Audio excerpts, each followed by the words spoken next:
As he slowly opened his eyes, a flood of memories from his past washed over him, a stark contrast to his current disoriented state. He found himself sprawled on the rooftop, his head throbbing with pain, and an unsettling, putrid stench filling the air. He wondered aloud where he was and how he had ended up on the roof. Glancing down, he noticed a crowd of people below, and a chilling realization dawned on him. What the heck are these? Zombies? He exclaimed, horrified, as the people downstairs indeed appeared to have transformed into the undead. He shouted, questioning what was happening, recalling that he had been in the normal world just moments ago. Frantically, he searched for his phone, desperate to go online and understand the sudden apocalypse. His hand met only a peanut packet in his pocket. He remembered buying the bag of peanuts at the supermarket earlier and realized that was all he had left. A morbid thought crossed his mind. He was as good as dead after finishing this bag, and then he could finally rest in peace. A fleeting wish for a girlfriend before his demise drifted through his thoughts. Just then, the door behind him creaked open, and a girl in shorts and a t-shirt entered. He peeped, his heart pounding, and instantly thought, crap, the zombie's already up here. I'm dead, so dead. However, his fear turned to bewildered fascination as the girl stabbed a dagger into a water tank, and water gushed out, drenching her. She then proceeded to wash herself. He found the situation ridiculous, a zombie being so sexy. He sighed, mesmerized by her beauty, realizing she was a living human. He accidentally made a sound, and the girl's head snapped towards him. She ran towards him, and he meekly said, "Hello." His greeting was met with a swift slap. The girl pointed a gun at his forehead and demanded he spill it. He pleaded with her, begging her to spare him and not to kill him. She asked who he was.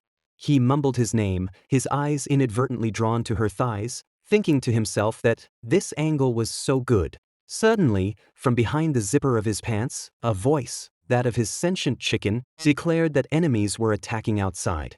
The chickens seemed dismayed, stating there was no way they were retreating, given the powerful opponents they were facing, and immediately initiated combat preparation. The girl, her face contorted in anger, suddenly lunged forward, striking Shuyong with something. She declared her intent to kill him. He pleaded with her to put it back. Just then, a zombie materialized behind them, poised to attack the girl. She swiftly dodged its lunge, but the zombie, unfazed, relentlessly attacked Shuyong, repeatedly striking him in the groin. He cried out, asking what was wrong with it and why it kept hitting his junk. A dagger suddenly appeared, piercing the goblin-like zombie's eye. The creature roared in pain. It was the girl, who then became the target of the goblin's enraged attacks. She thought that the military zombie's skull was too thick for bullets to penetrate, but now that she had injured its eyes, it could only swing blindly. She observed that the space on the rooftop was tight, with few places to hide, and if they continued fighting, they might attract more zombies. She noted the zombie's enormous upper body and injured leg, which explained its snail-like pace. She then pulled another saw from her wrist just as the zombie prepared to attack her. Shuyong shouted, "Watch out!" She dodged the attack, slicing off one of the zombie's arms. As the zombie attempted to turn, she swiftly beheaded it. She remarked that this batch of zombie cores looked pretty good. Shuyong was terrified. The girl, looking at her dirty clothes, grumbled that she had just cleaned herself and was dirty again. She then turned to Shuyong, questioning his softness and asking which faction he was from. She repeated her question, but Shuyong, still in a state of disbelief, thought this was all insane, a mere product of the horror movies he had been watching. He tried to convince himself that if he just got a good night's sleep, he would wake up. He then reached for his peanuts, noting that the peanut flavor in this dream was quite strong. Suddenly, the girl snatched the packet of peanuts from him, demanding to know who he was and how he possessed such a precious elixir of life. Shuyong meekly asked if she liked peanuts. She firmly reiterated her questions, asking which faction he was from and why he had such precious food. She then pressed the waist saw against his neck, leaving a scar. He realized it was real. He pleaded with her, begging her to spare him. He introduced himself as Shuyong, just an ordinary handsome guy, explaining that peanuts were his go-to snack that he always carried with him, and he had gotten them at the Damatsi supermarket. Just then an attack broke out, and the girl was shot in the leg. Shuyong asked if she was okay, stating she had been shot. She thought she didn't know why the mutated zombies were after her, but it felt like someone was behind it all. On another building, a sniper scoffed, stating that this chick had skills and advising his companion to just leave the zombies to her and let her take care of them. The other boy with the sniper praised his boss, calling him a genius for scoring the zombie core without breaking a sweat. However, he expressed concern that she had only been hit in the leg, wondering what if she came after them with her skills. The sniper reassured him not to worry, as the first shot he fired had a corpse toxin bullet, and it wouldn't take long to drain her life away. Shi-young saw the girl's leg, now swelling ridiculously. The girl confirmed it was poisoned with corpse toxin, stating that despite her military record and experience with the zombie virus, this new type of virus from corpse toxin was much more severe. She believed there was no way she was getting out of this alive. She identified their attackers as being from the 17th faction, who were after the zombie core from the one she had just taken down. She warned Shi-young that if they got caught, they would be dead meat. Shi-young asked what they should do now. She replied that she could hold them off while he escaped. Shi-young asked about her. She explained that she had been infected with corpse toxin, and only penicillin could cure it. She couldn't run anymore, and it wouldn't be long before she turned into a zombie, and then Shi-young would be next. She offered to help him escape, but in return he would owe her one. He had to tell her sister to flee for her life without her, as she would be at the mercy of those scoundrels from the 17th faction. Shi-young questioned if penicillin was truly all it took to detoxify. She affirmed it, then asked what he meant by just penicillin, explaining how difficult it was to obtain penicillin as it was extremely rare. Shi-young muttered, "The rarest." Just then, she said she would fire a shot later to distract them. She instructed him to go to the rooftop where there was a door, and when there was a lot of smoke, she would throw smoke bombs. She then gave him a note, explaining it was where her sister was, reminding him he must tell her. Now's the time, hurry up and go, she urged. Shi-young ran. Shi-young found himself torn, reflecting on how the girl had just saved him. He wondered how he could simply abandon her. He thought about penicillin and his own world, considering that penicillin there can be acquired easily. He desperately wanted to return. Just then, a system materialized before him, announcing, "The primordial emperor system is online, initiating dimensional shift to the Gulf." Shi-young questioned what a dimensional shift was, asking if it was a way to return to his world. The girl, still by his side, urged him, "What are you waiting for? Hurry up and go." Shi-young then inquired if he could return again after leaving. The system replied with a simple yes. Shi-young declared he wanted to go back immediately. He then woke up in a hospital bed. Moments later, inside the hospital, a doctor was asking an old man about his legs. The old man replied they were much better. Just then, Shi-young came running, frantically shouting, "Penicillin! Where's the penicillin?" Meanwhile, the girl, heavily infected, was slumped on the floor, on the verge of death. She thought of Shi-young, silently urging, "That pretty boy, you must tell my sister." On the other end, the men with the sniper observed that the gunfire had stopped and she couldn't pull on anymore. Their boss instructed them, "Let's go, brothers.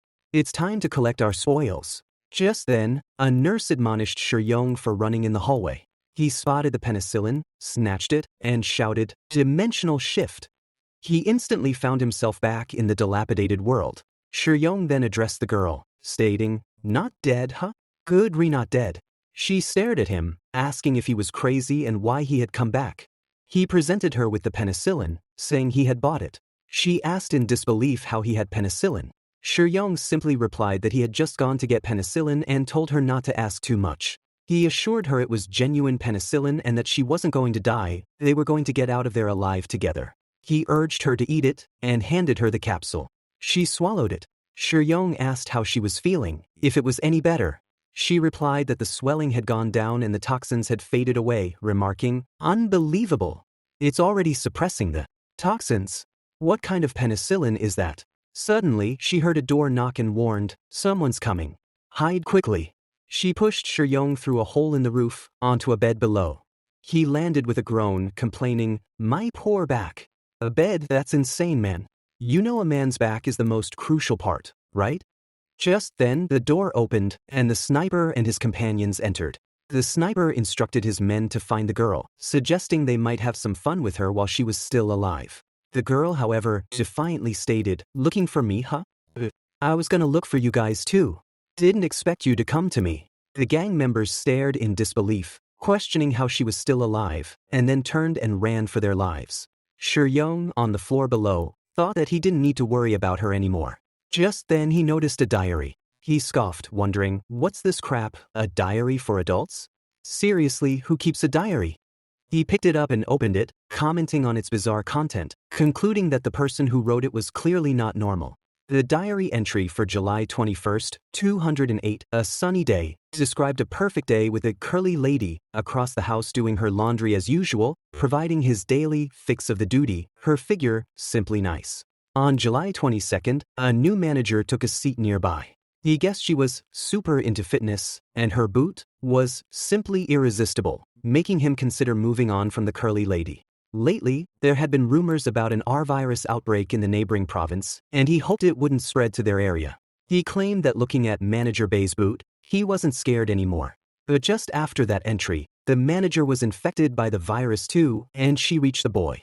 The company was quarantined, and he was confined to his allotted room, not allowed to leave. By July 24th, the R virus had affected most of the city's population. They were down to their last pack of food from the community. He had tried calling for help, but nobody was responding. He feared if he didn't escape, he might starve to death. On July 25th, he reached his limit and decided to break the lock and go out. He needed to find some food himself. In the supermarket, the pharmacy, and everywhere else, people were madly smashing each other for supplies, with no one thinking about anyone else. On August 3rd, a rainy day, the TV signal cut off. 2 days prior, in its final broadcast, the anchor had warned them that rescue might not arrive, urging them to save themselves and uttering some absurdity about humanity's indestructibility, which he found laughable. By August 17th, all the food was gone. Now, if he left the room, he'd probably get bitten to death by a swarm of infected. He wondered how painful that would be.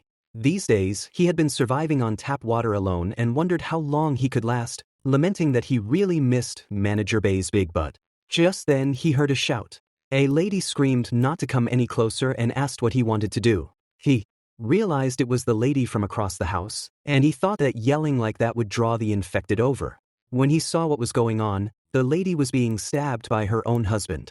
He questioned what the person was doing, and then saw that the husband was eating his own wife.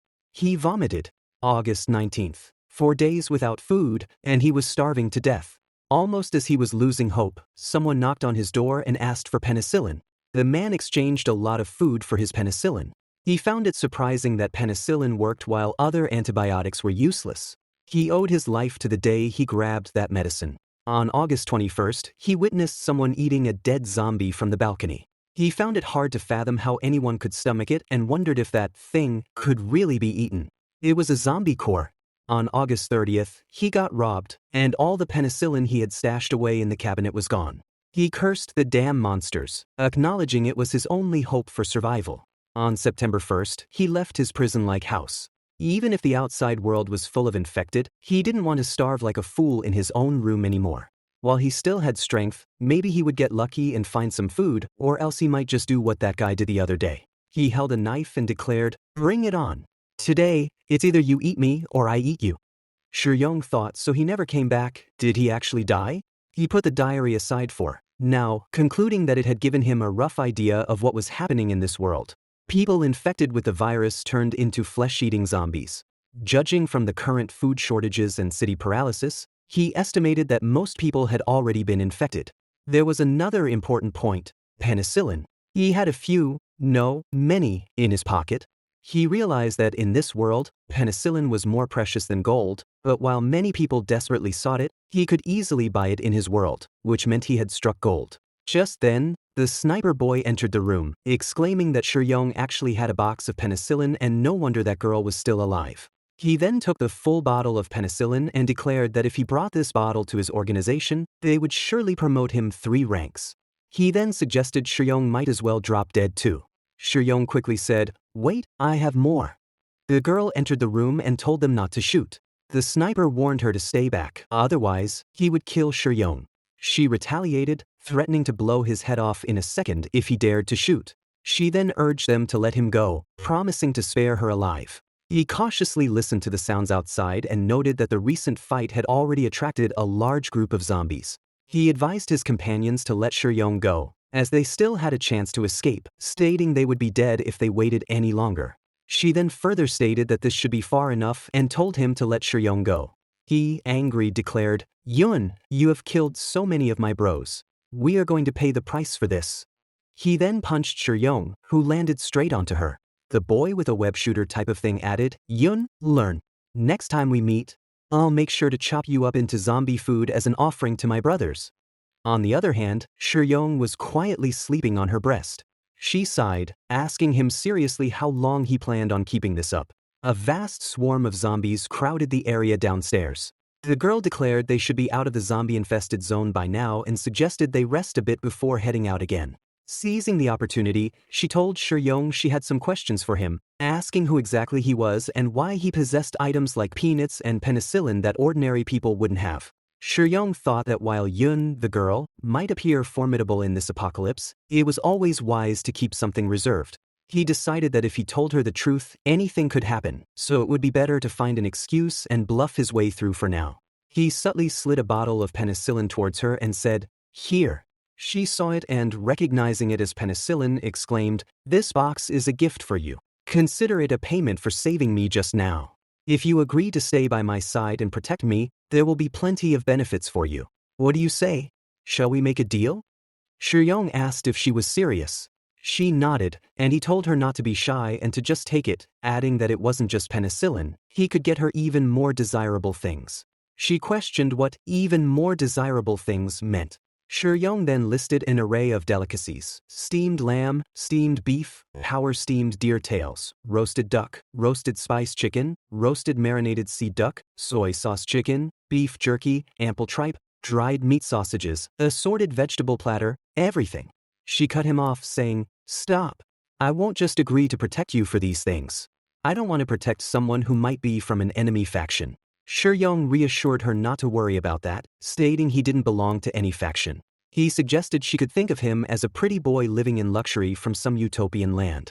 She thought that his tender skin indeed made him look like a pampered young master. She acknowledged she owed her survival to the penicillin he gave her and, despite her reluctance, admitted he was slowly becoming her lifesaver. She then agreed to the deal, stating, "So you are Shuyong, right? From now on I'll stick with you and keep you safe. But if I find out you lied to me, I'll kill you." Shuyong cheerfully replied that she could call him Brother Shuyong too, declaring that her luck had arrived. He then asked if he could ask her some questions, to which she agreed. Shuyong wanted to know about the apocalypse. She explained that the R virus, carried by zombie cores, sparked the apocalypse, infecting 80% of humans and causing a catastrophic drop in the global population from 9 billion to 1.5 billion, leaving only zombies in their wake. She described zombie cores as having both plant and mineral characteristics, and they could be ingested directly by living beings, used to make evolutionary potions, or stored as energy. Direct consumption led to short-term energy and nutritional supplements. Evolutionary potions came in 3 grades: 1, 2, and 3.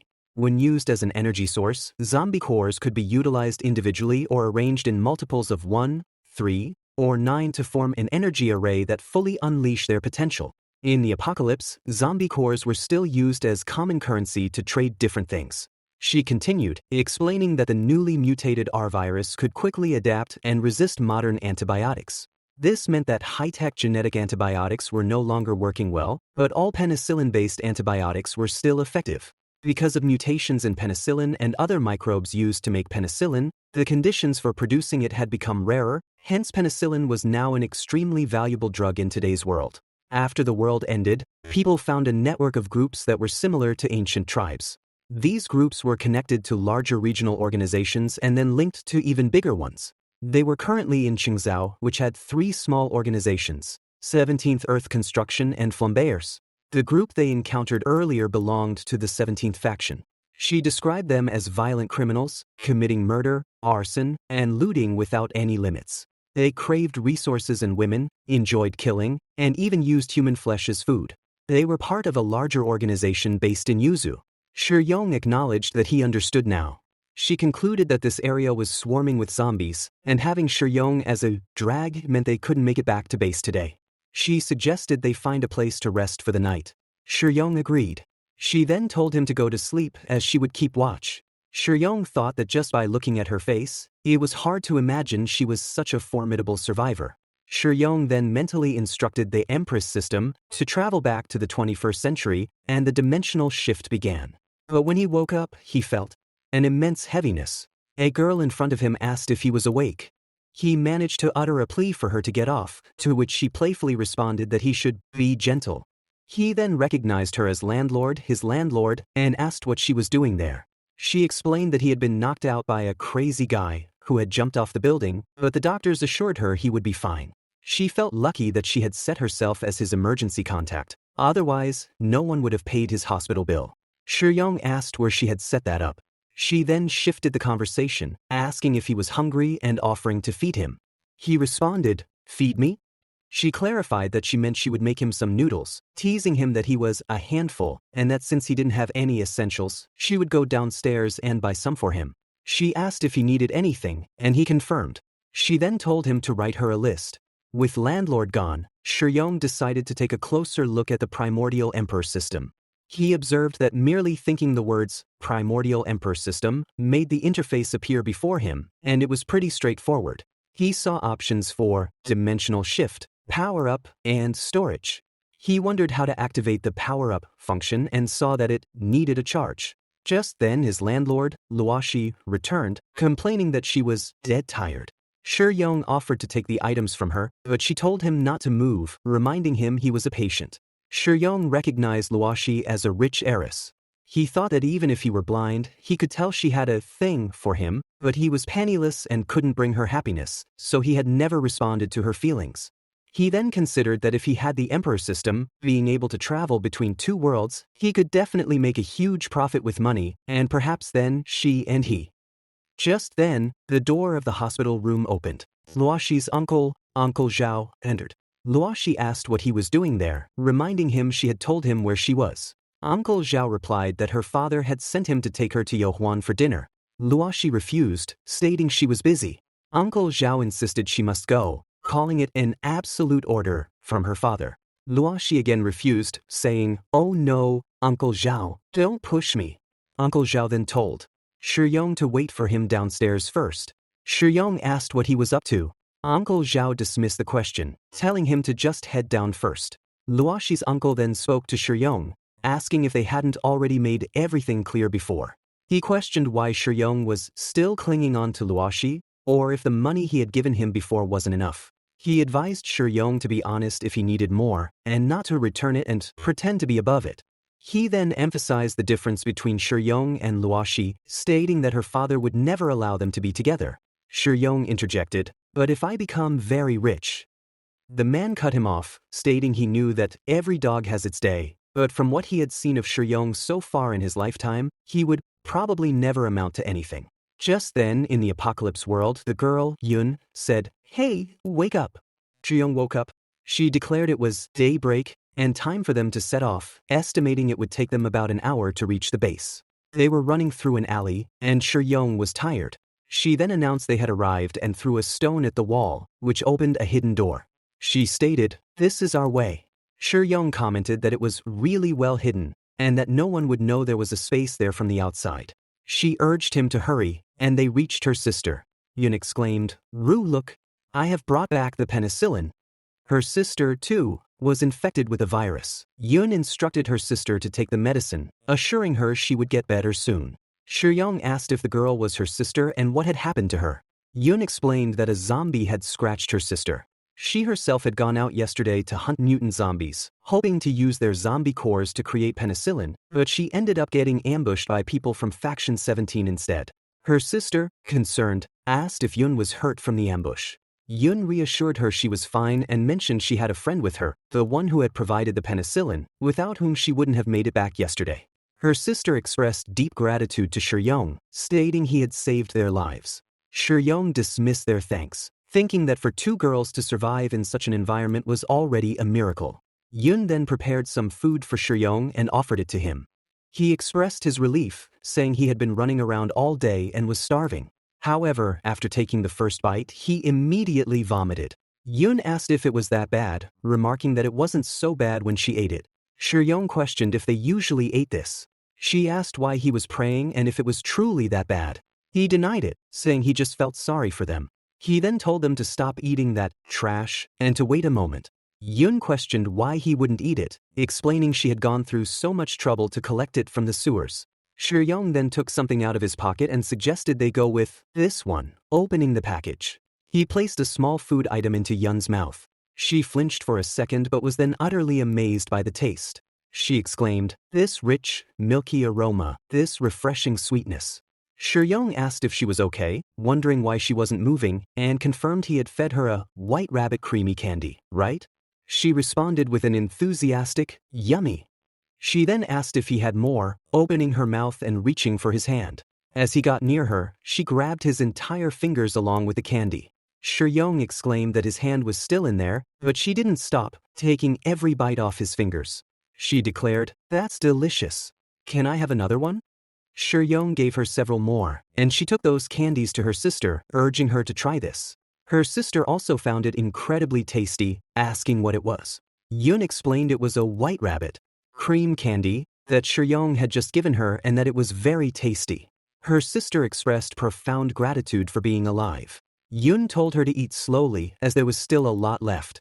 Shiyong, visibly moved and saddened by their hardship, then took out various food items from the 21st century for them, saying, "Here, take it all. All the food is for you guys." Yun recognized one item as a snack she had seen in a book. She asked if all of this was for them. Shiyong confirmed it was all for them to eat and reassured them he still had plenty more. Yun then gave him a bag filled with something, saying, "Here." Shiyong asked what it was. She explained it was all the zombie cores she had collected, and they were all his. Shiyong mused that as soon as a zombie core got close, the mark on his left hand began to burn, wondering if there was a connection between them. He then accepted the zombie cores Yun had offered. He questioned her generosity, asking if she was sure she wanted to give them all to him, considering how precious they seemed based on what she had said.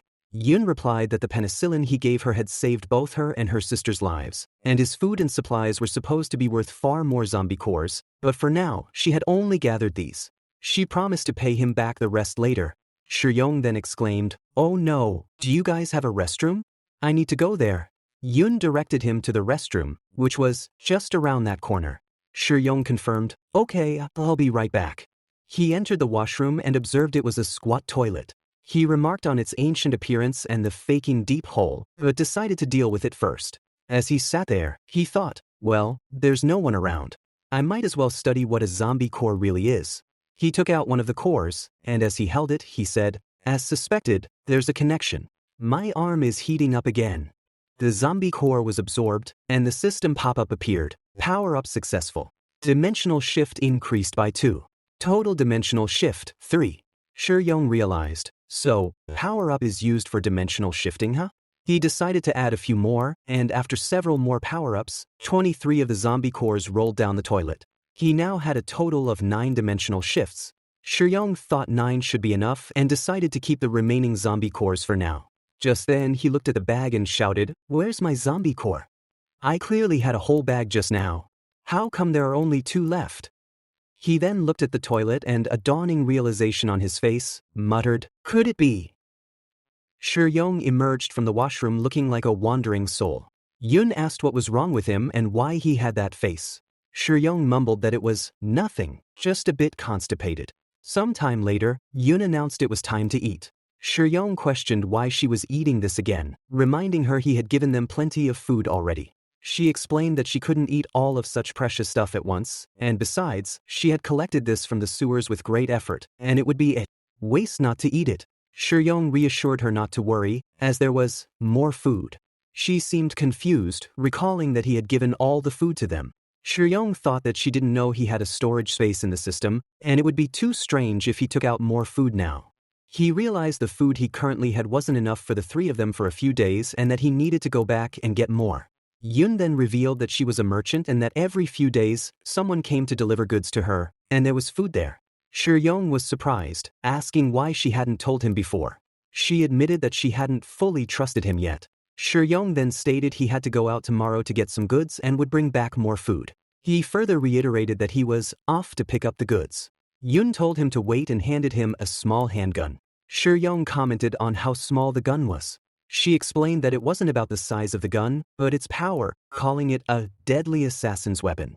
She insisted he better take it with him, just in case. She then asked if he was going alone and if he needed her to come with him. He declined, assuring her he would be fine and to wait for him to get back. He then closed the door. Just then her sister, Rua, woke up and called out to Yun. Yun asked Rua if she could walk now.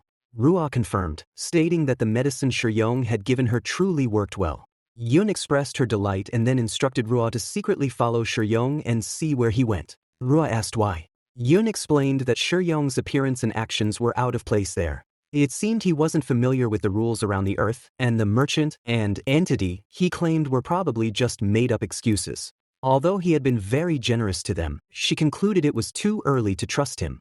Shuyong felt he had put enough distance between them, confident that Ruo shouldn't be following him anymore. He activated the dimensional shift and returned to the hospital. Upon waking, he immediately thought he should get out of there. He couldn't afford to keep racking up hospital bills, especially since he was penniless. He exited the hospital and saw a car. He reflected on his situation, admitting he hadn't found a job for months and his savings were almost gone. He had once believed he would get rich, but it seemed he was still a broke loser. Nevertheless, he resolved to start by collecting some supplies that were hard to come by in the apocalypse. He acknowledged that food and medicine were more precious than gold in that world, but he had no channels to sell them. He knew that if he approached Faction 17, those vicious brutes would undoubtedly rob him of his goods and then kill him. Just then, Shuyong proceeded to buy a large amount of food, asking the cashier for the bill. He thought that Yun was incredibly skilled, but she was outgunned, meaning she could only protect him from the zombies at best. The cashier scanned all the food items and informed him that his total was 1054 yuan. Shuyong paid for all the goods. He thought these items should fit in the system's storage space. He decided to pack some extra clothes as well, calculating that since each dimensional shift used half a zombie core power, he should minimize the shifts. He found it infuriating that he had to be so frugal, silently cursing the damp toilet. Shuyong was very tired.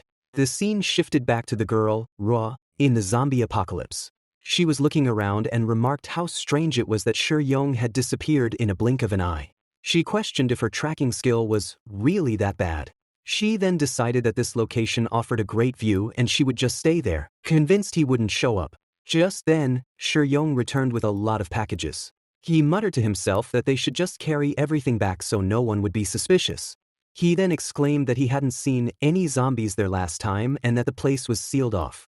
He decided they needed to find another way to go around. He wondered what the heck was going on and why there were so many more zombies here. He shouted for Yun to come save me quick. He realized he couldn't get through the horde and might even have to shift. But just then, a zombie appeared from behind him, lunging towards Shuyong. The packets he had bought fell off, some of them spilling their contents. He was now clutching onto a rope, with zombies falling below. Shuyong shouted, "Dimensional shift," but his passive skill, quick climb, activated instead. Shuyong thought he couldn't hold on and needed to dimensional shift now. However, the panel informed him he had 7 skill points and that activating a passive skill cost 1 point, with each upgrade costing double the last. Shuyong thought, what kind of system is this? Upgrade now. The passive skill Quick Climb was upgraded twice, consuming 3 skill points. After the activation, he felt awesome. He was now effortlessly hanging by his old body weight with items on his back, using just one hand. He exclaimed how awesome it was, noting he could now easily hold onto the wire with just one hand, calling it incredible. He then stood on top of the wire and declared he could even walk on the wire, like walking on the ground, cool, just like Spider-Man. He proceeded to perform several Spider-Man moves on the wire. Rua, standing on the rooftop, observed Shuyong's acrobatic display. She thought she had believed Shuyong was just a fragile, ordinary person, but who knew his climbing skills were so strong? She realized Yun had been right. This guy was no ordinary person. Shuyong landed safely on the floor, observing that the original path was blocked by zombies. He concluded he needed to get to a higher vantage point to survey the terrain and find another way back to base. He spotted a building ahead, noting it seemed to offer a good view.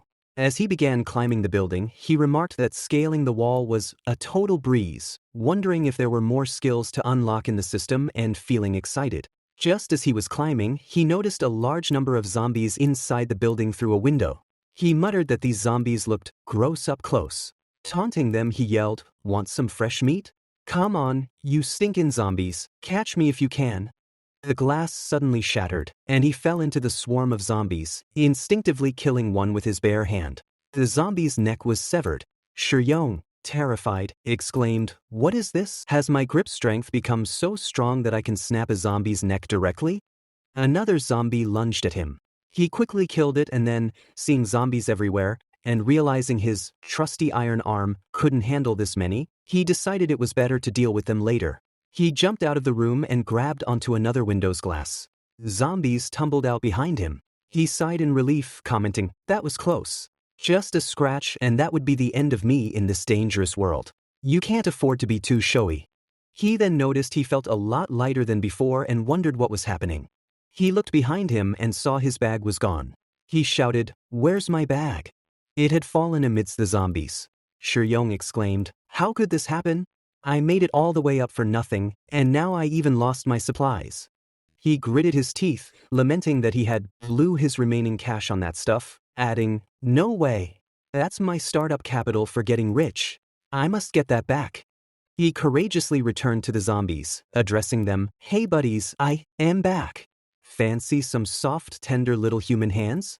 He extended his hand, and all the zombies started falling towards it, tumbling down because zombies couldn't think logically. Shuyong encouraged them, right, just like that. No rush, one at a time, everyone. The zombies continued falling down one by one. Shuyong, observing the silence, noted that they had all been knocked down and that there were so many of them, making his arms sore from hitting them. He spotted his bag and confidently declared, "These zombies are a piece of cake. Just a tiny trick and they're redone for." Just then, he saw something behind him. He wondered if he had just seen a red shadow or something, or if he was simply imagining things. Suddenly, a very large zombie appeared in front of him and attacked Shuyong. As the zombie lunged, Shuyong frantically slammed out of the door, only to be thrown back against a wall, wincing in pain. He tried to run, but the goblin-like creature in front of him was incredibly fast. Shuyong was shocked, thinking this zombie was unexpectedly agile and that he hadn't even seen it coming. He considered momentarily returning to the modern world to avoid danger, but quickly realized he would reappear in the same spot upon shifting back, which would be a waste of his skill points. Damn, no time, he thought. He had no choice but to go all in. He activated the system and commanded it to use all stored zombie cores and skill points for an upgrade. His quick climb skill immediately upgraded to level 6, and he unlocked 2 new skills, fearless focus and steady footing. He turned back to the zombie, now able to see its movements clearly. He thought he had its current moves down and could dodge its attacks just in time. He ran, the zombie close behind him. He realized it was still clinging to him, unable to shake it off even after using all his skill points. He cursed, thinking he was only just keeping pace with it. He had expected to suppress it by going all out. With such high-speed movement, his stamina was depleting fast. He knew he wouldn't last much longer. If he slowed down for even a second, it would catch up and snap his neck. Just then, he reached a dead end, a concrete wall. But Shuyong grabbed a log of wood lying nearby and pierced it straight through the goblin's shoulder, all the way to its spine, getting it through the zombie's body. He relaxed for a moment, but then the goblins started moving again. Shuyong exclaimed, "Damn it! Not dead yet. What the heck is this thing?" Finally, he managed to kill the zombie and extracted the zombie core from its body. Tired, he mumbled that he had managed to salvage something after all. Just as he emerged, Ruo saw him and thought that he had actually managed to escape. She concluded that Shuyong's combat ability seemed to be on par with hers. Shuyong reached the bunker and announced his return, inviting them to come and see what cool stuff I bought. "I'll blow your minds." Yun's younger sister came out and joyfully exclaimed, "Brother Shuyong, you back." Shuyong asked who she was. She identified herself, asking if he couldn't recognize her without bandages and why he was covered in blood. She asked if he was all right. He reassured her he was fine, explaining it was all zombie blood. She pressed him, telling him he better not be lying and to let her check on him.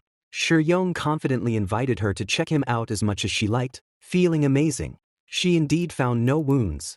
She then observed that he was covered in dirt and urged him to get cleaned up quickly, offering to bath with him. Shuyong was taken aback, asking what she meant by, "You and me bath together." She confirmed it, already taking off her clothes, and explained that they needed to save water since it was in short supply. Inside the bathroom, Ruo urged Shuyong to hurry up and undress, questioning why he was taking so long to come in. Shuyong expressed concern, asking if her older sister would kill him if she found out. Ruo dismissed his worry, stating her sister wouldn't get mad and they usually bathe together anyway. She told him to stop delaying and just come in. Shiyong, internally conflicted, thought, is this how it should be? Then I shall respectfully comply. I'm coming in. He turned to enter, but just then Yun, her elder sister, arrived and grabbed Shiyong by the ear, demanding he stop right there. She accused him of seeing her sister's naked body. Shiyong quickly denied it, claiming that since childhood he had had extremely bad eyesight, like 8,000 degrees of nearsightedness, so bad he wouldn't even recognize his uncle if he stood centimeters in front of him. He then came out of the bathroom, changing the subject, and proudly declared, "Look what cool stuff I bought back. We got enough stuff here to last for days."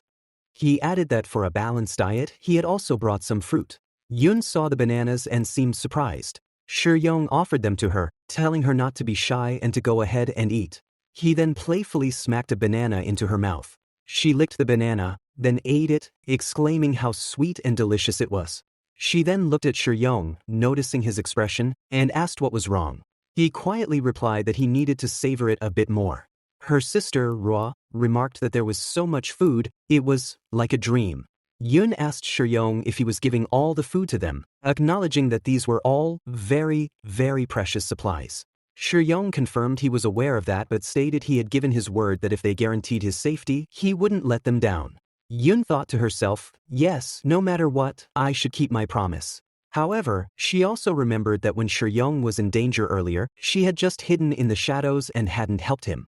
Shiyong then confessed that his savings could only afford this much supplies one more time, indicating he needed to figure out a way to make money fast. He also internally reminded himself that he still needed a zombie core for his dimensional shift points and that he was out of skill points. Yun questioned the usefulness of money, stating it was practically worthless, just like scrap paper, and too slippery even for wiping your butt.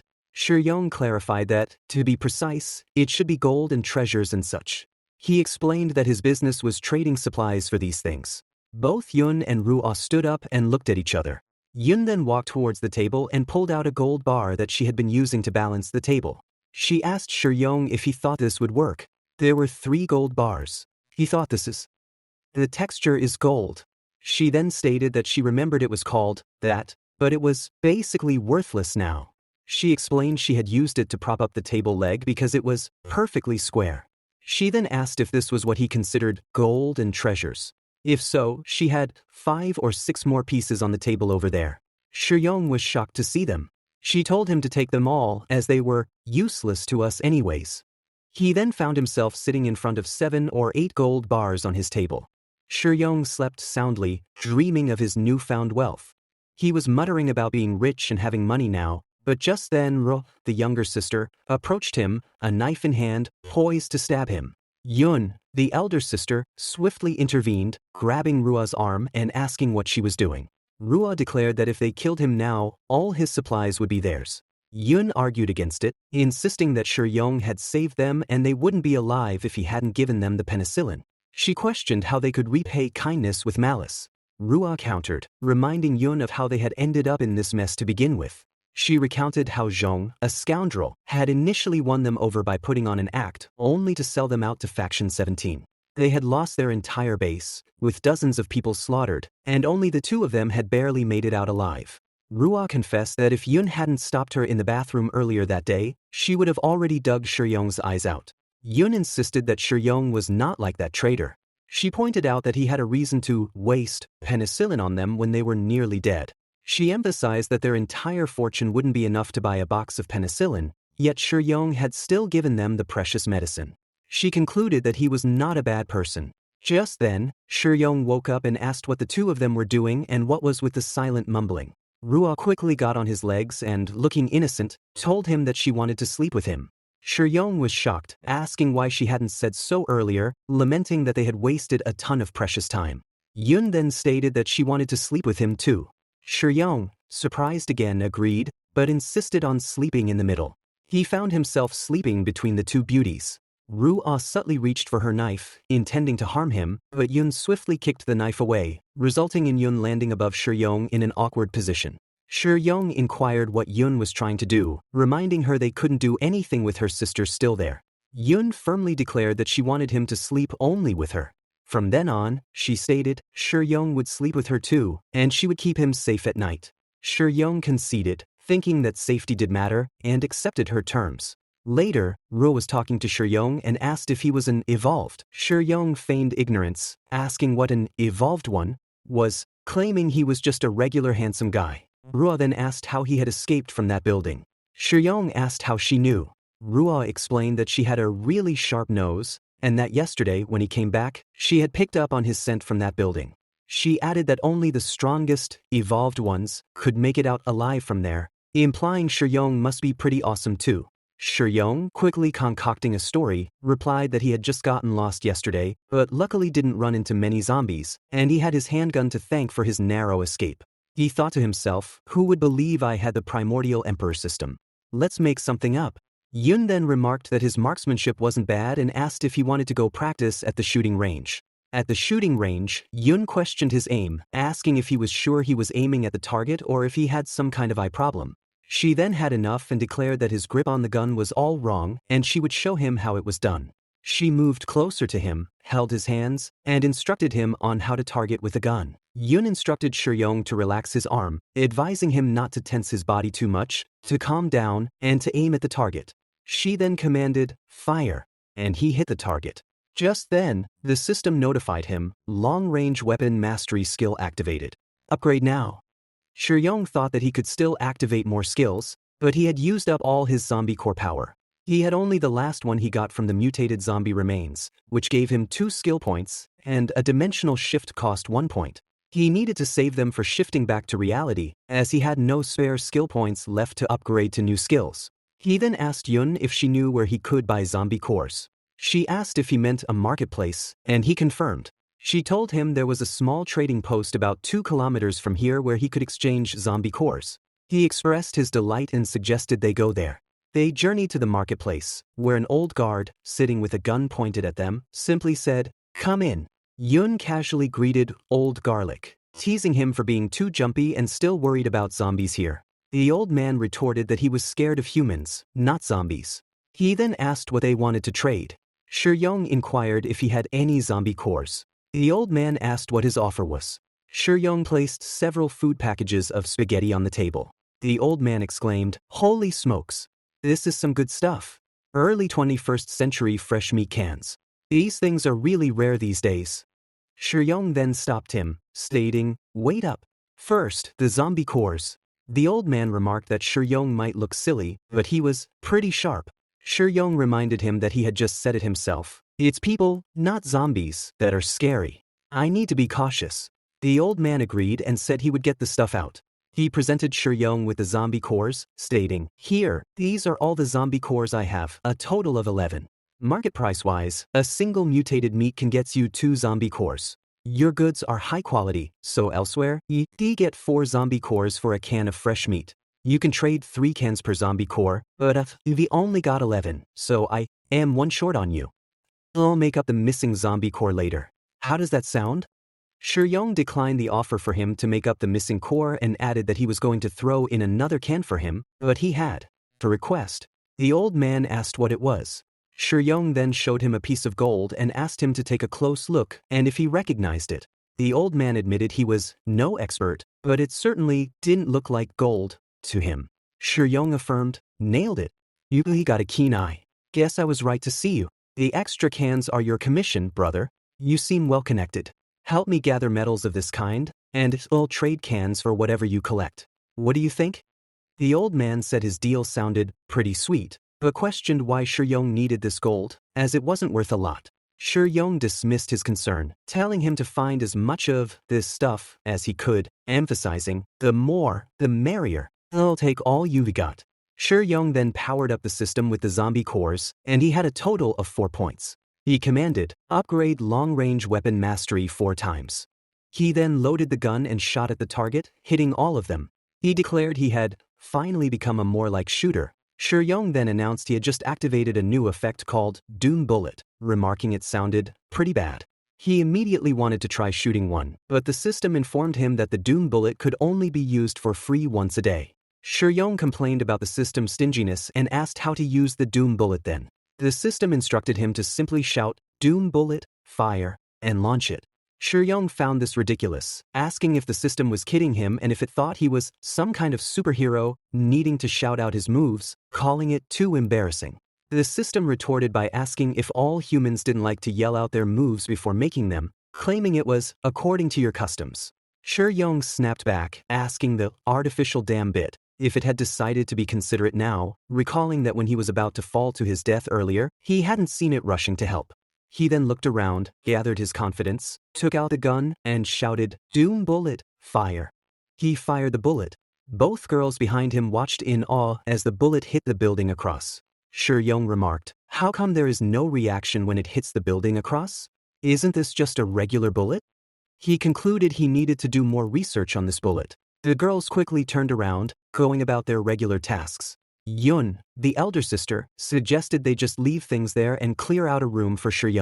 Just then, Shi asked if she could actually carry all that stuff and offered to help her with it. The elder sister scoffed, stating, "What?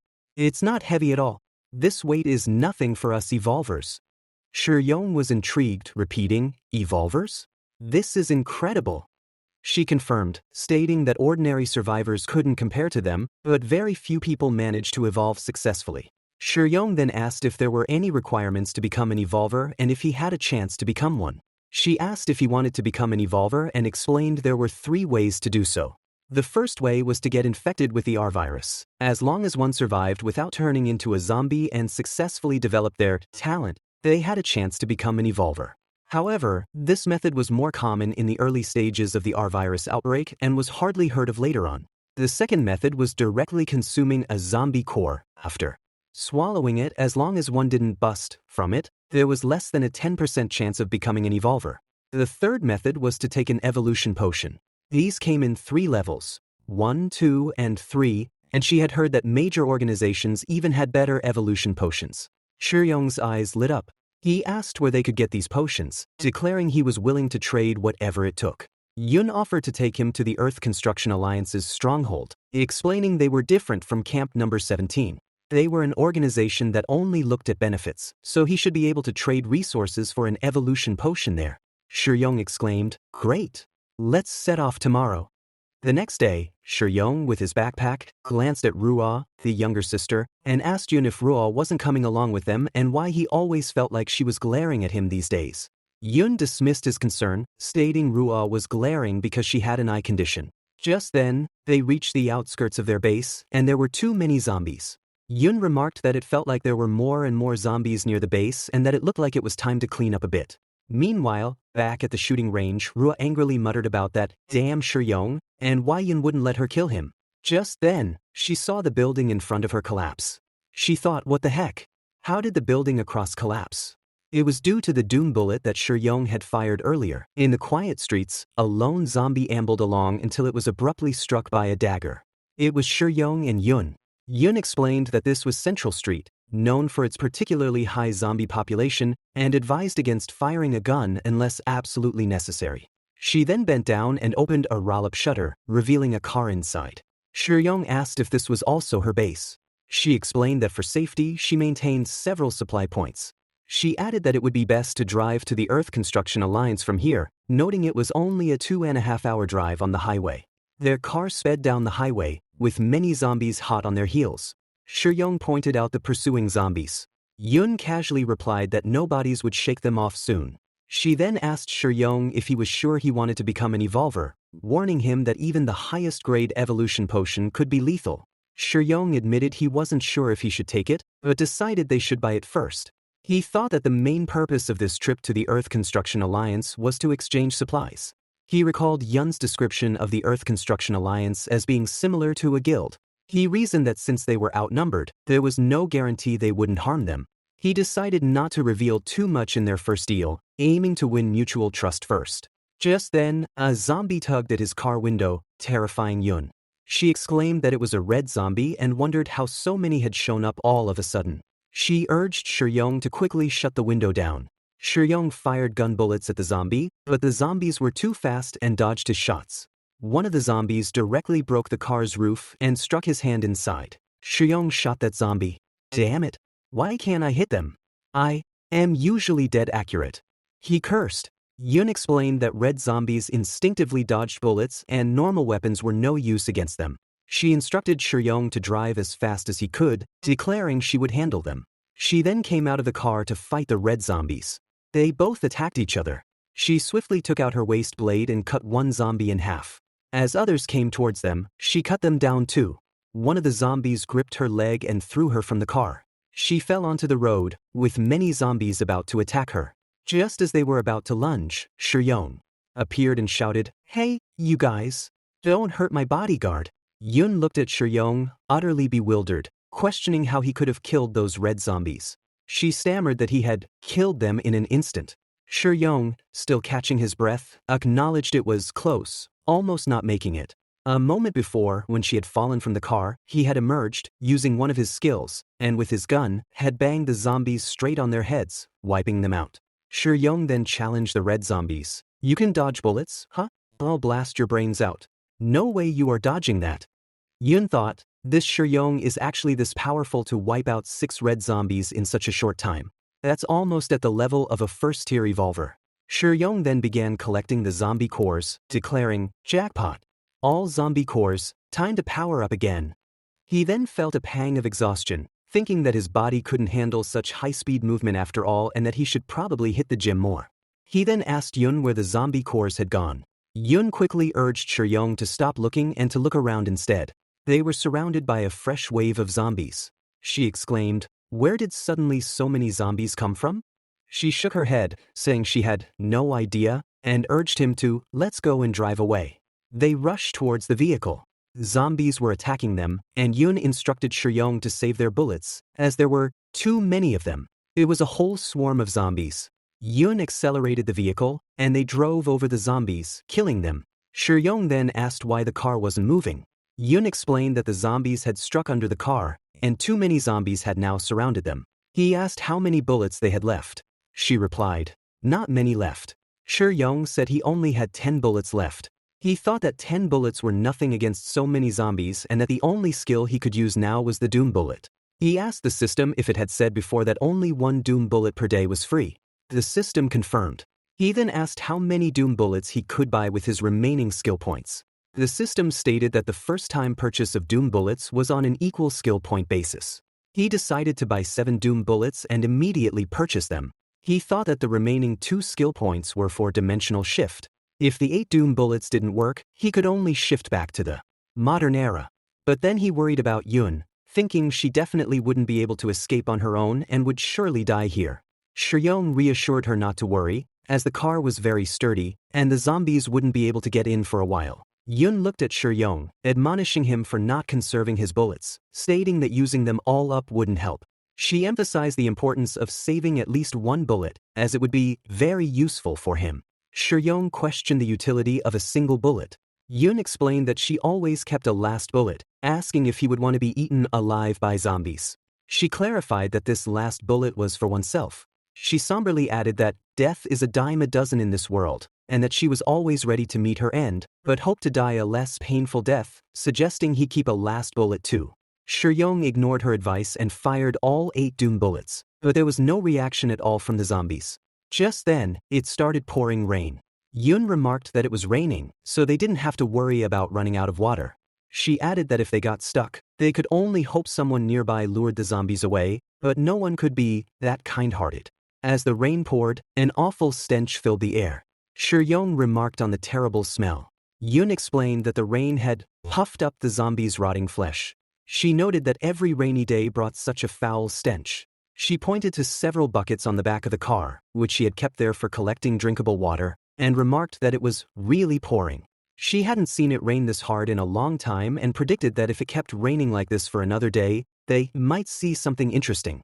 Shuyong asked what kind of interesting thing she meant. Yun explained that zombies were basically undead and unrotting, but their moisture would be lost, so the zombies they saw now were all shriveled up. However, after they had been soaked in water for a while, their skin would start to swell, at first looking like how they were when they were alive, but this was only temporary. They would continue absorbing water, and their skin would become even more swollen until it reached its tensile limit, and finally burst, but they wouldn't die. They would just become more fascinating in appearance. Yun then abruptly stopped talking, complaining that the stench of decay was making her a bit nauseous. Suddenly, Yun urged Shuyong to look, exclaiming that the zombies had turned back into humans. Shuyong looked at a seemingly human figure and wondered if this was what she looked like when she was alive, noting she seemed about his age. He mused that if she were still alive, if the world were still normal, he asked Yun what she would do. Yun admitted she had never really thought about that. If there were no zombies, if the world were still normal, she would be a pastry chef. She then questioned if that would truly suit her. Shuyong confidently replied that of course, that career would perfectly suit her. He thought to himself that he couldn't leave Yun behind. There had to be a way.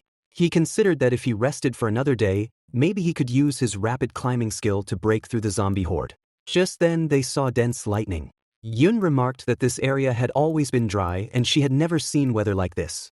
Then, a blast occurred, and the zombies were wiped out. Outside, the dead bodies of zombies lay strewn across the ground. Shuyong exclaimed that they were all down, and all the zombies had been struck dead by lightning. Yun suggested they move the bodies and clear a path, otherwise, they wouldn't be able to drive out. Shuyong, looking at the gruesome scene, exclaimed, "Wow, it's sprawling. It's damn." He then sighed in relief, "We survived. Yeah, we made it." The car then approached a shelter. A soldier guard on top of the wall announced a car was coming and reported it to the gatekeeper. Just then, the gatekeeper was resting with two girls in his bed. Someone arrived and urged, "Gatekeeper, sir, wake up. There's a car at the city gate." He woke up with a groan, asking if it wasn't too early for anyone to arrive, and instructed someone to go down and ask. A guard approached the car and demanded, "Hey everyone in the car, get out. Never seen you before. Where are you from? Are you here seeking refuge?" Shuyong quickly clarified, "No, we are traders. Here to exchange goods." The gatekeeper, now present, instructed them to bring the stuff over for him to check if they wanted to trade goods. One of the soldiers brought a food item and handed it to Brother Luo, the gatekeeper, stating, "Brother Luo, these are the goods he wants to trade." Yun saw the soldier open the package and protested, "Hey, we haven't traded the goods yet. Why did you open it already?" Shuyong quickly intervened, assuring the gatekeeper it was fine and that it was just right for you to try out the quality of the product. "Just try it out and I'll see." The gatekeeper, smelling the enticing aroma, said, "You know what's good." He took a bite, savoring it. Others around him asked, "Brother Luo, how's the taste?" He kept eating. Yun also remarked that it should do it, as he had finished the whole can. The gatekeeper lamented that it was gone before I even got a taste, not even getting to savor the flavor. Shuyong quickly offered him another, saying, "No bodies, he got more here. Have another." He gave 4 cans to them. Yun whispered to Shuyong, concerned, that he had already eaten 8 cans and asked if he knew how much they could trade for with 8 cans now. Brother Luo, now full, declared, "Not bad. I'm about 30% full. I'll let you guys enjoy the rest." He said to his members. They immediately snatched the remaining cans and fought for them. He then commented that those cans tasted pretty good and promised to report to the Lord for Shuyong. He instructed someone to escort the 2 guests to the waiting area. A guard said, "Come with me," and led them to a human refugee shelter. Someone inside remarked, "Check out the new stuff. This stuff is top-notch quality." Shuyong asked if all these houses were occupied. The guard confirmed they were, explaining they were refugees sheltered by the city lord, without whom they would have been zombie food 8 years ago. Just then, a man appeared in front of them, beating another person and shouting, "You dare to steal medicine. I'll beat you to death." The person being beaten was a girl, who pleaded, "Stop hitting me. Spare my life. I won't steal again." Shuyong approached the man who was beating the girl, pleading for mercy and asking why he resorted to violence. The man angrily told him to get out of the way, explaining that the girl dared to steal medicine from the warehouse. He emphasized that medicines are rarer and more precious than food, and their unauthorized use was punishable by death. He stated they only dared to use them with the explicit command of the city lord, but this girl had stolen medicines several times. "Luckily, I caught her this time," he declared, demanding, "Now, where is the medicine girl? Hand it over." The guard then told Shuyong and Yun that they, outsiders, need not worry about this matter, as they had their own justice system to punish thieves, instructing them to please keep following me. The man who had been beating the girl then addressed her, "You little girl, come with me. Go to the justice office. Let's see how the head of justice decides to deal with you." The guard informed Shuyong that the city lord was busy today and wouldn't be able to meet with them, so the upstairs was for resting, and he would take them to meet the city lord tomorrow. The next day, an old woman, a grandmother, was asking around, "Have you seen my granddaughter?" A man beside her said he hadn't seen her. The old woman went around the market, repeating her question to various people. One man rudely told her to get lost, stupid old hag, threatening her if she delayed him from going to the mine. But the old lady persisted, describing her granddaughter, who is but a small braid in her brown hair, and how she hadn't come back since last night. She desperately asked if anyone had seen her. Yun murmured that the old lady's granddaughter must be the girl from yesterday. The guard, seemingly confirming this, told Yun not to worry, as someone will notify her. Yun then approached the old lady and gently told her that her granddaughter was taken to the justice office yesterday for stealing medicine and suggested she go there and ask. The old lady cried out, "Xiao Yi has been captured. It's my fault, all because of me. She only stole the medicine to help me. So it's my fault. Arrest me instead. I took the medicine." The guard, hearing this, interrupted, "All right, it's almost time to meet with the Lord. Hurry up." The old lady continued to lament, "The justice office. I need to go to the justice office." Just then, the guard entered the city lord's palace and announced, "Lord Chu Wang, the merchant has arrived." The city lord, a portly man surrounded by two girls, instructed, "Let him in." Yun looked at him and asked, "So, you are Chu Wang?" Shuyong confirmed it was him. The city lord stated that his trading rule was only to exchange goods with people he knew. However, the guard interjected, reminding the city lord that the canned meat Shuyong had brought was really tasty, asking if that was true. Shuyong affirmed, "Indeed. It can make everyone who has tried it love it. Lord, you should have a try too." He gestured to the guard to bring some of the packets towards the city lord and said, "Lord, please enjoy." The city lord opened the canned packet, ate it in one gulp, then grabbed all of them at once and devoured them. He exclaimed, "This is so delicious. This is 1,000,000 times better than the beast meat I usually eat. How many more of these cans do you have?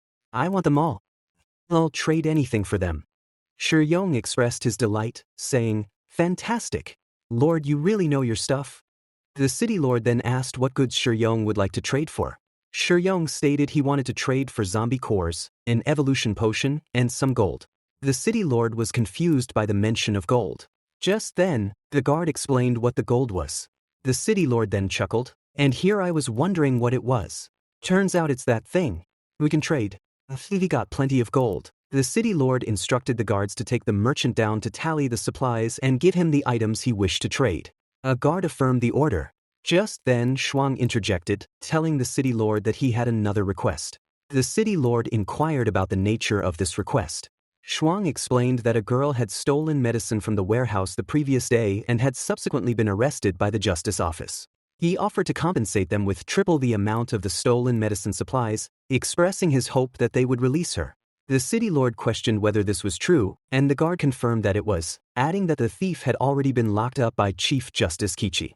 The city lord then stated that since Shuang was offering triple compensation, they would not suffer any loss. He further informed Shuang that after the raid, his guards would escort him to the justice office to secure the girl's release. Shuang expressed his gratitude to the city lord. The trade then proceeded, and the guard provided Shuang with the supplies: 10 kilograms of gold, 100 zombie corpses, and 2 evolution portions. Shuang mentally noted that with 100 zombie corpses, he could upgrade numerous skills. He acknowledged that the quantity was correct, but, more importantly, he needed to find a day to return to the modern world and sell the gold. He had no idea how much he would sell it for, but he was certain he would make a fortune this time. The guard advised Shuang to hold on to the release order from the city lord, stating that it would suffice to take him to the justice office. Shuang replied that it was acceptable but inquired about Xiao, wondering if she was not supposed to wait for him at the main gate. Just then, Shuang observed many people gathered in one place. He questioned why there were so many people at the justice office entrance. The guard sternly commanded everyone to scram and get out of his way, questioning their presence and what they were doing crowding there. He remarked that it seemed the mine was not providing them with enough work, and he would propose to the city hall the following day to double their workload. Everyone scattered. Just then, another person arrived and told the guard to let them be, explaining that he was the one who had called them there. He stated that it was for the people to witness the consequences of stealing from the city. He then addressed the assembled crowd, telling them to get a good look, and reminded them that they survived in the post-apocalyptic world only because the city lord allowed it, emphasizing that everything in the city belonged to the city lord. The girl was hanging dead. The person continued, stating that unauthorized actions were akin to defying those in authority, and defying authority was a capital offense. A grandmother was crying. Shuang crumpled the paper in his hand and exclaimed that it was some kind of joke. He muttered about the bastard, questioning what he thought a human life was worth, asserting that the girl had only stolen the medicine to treat her family.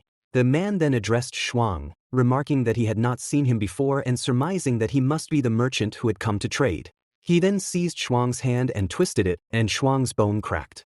The man then told Shuang that since he was from an outside city, he would forgive him this time. The guard, accompanying Shuang, informed Chief Justice Qiqi that Shuang was indeed a new merchant from outside the city and requested forgiveness for any mistakes.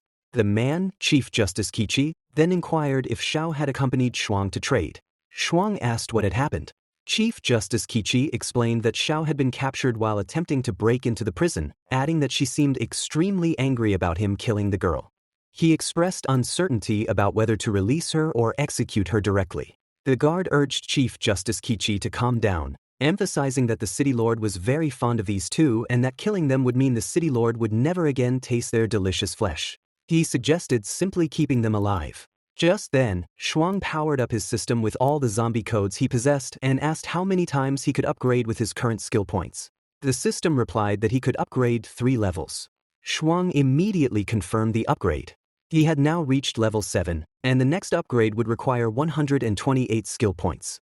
A physical damage detection then indicated the need for skill points to recover, and Shuang confirmed the recovery of his broken hand. People in the front speculated that Shuang would definitely kill Chief Justice Qiqi for real if he could capture Xiao so easily, concluding that his strength must be formidable. Shuang mentally acknowledged their thoughts and further considered that a doom bullet might take Chief Justice Qiqi down, but it might also hurt the people around.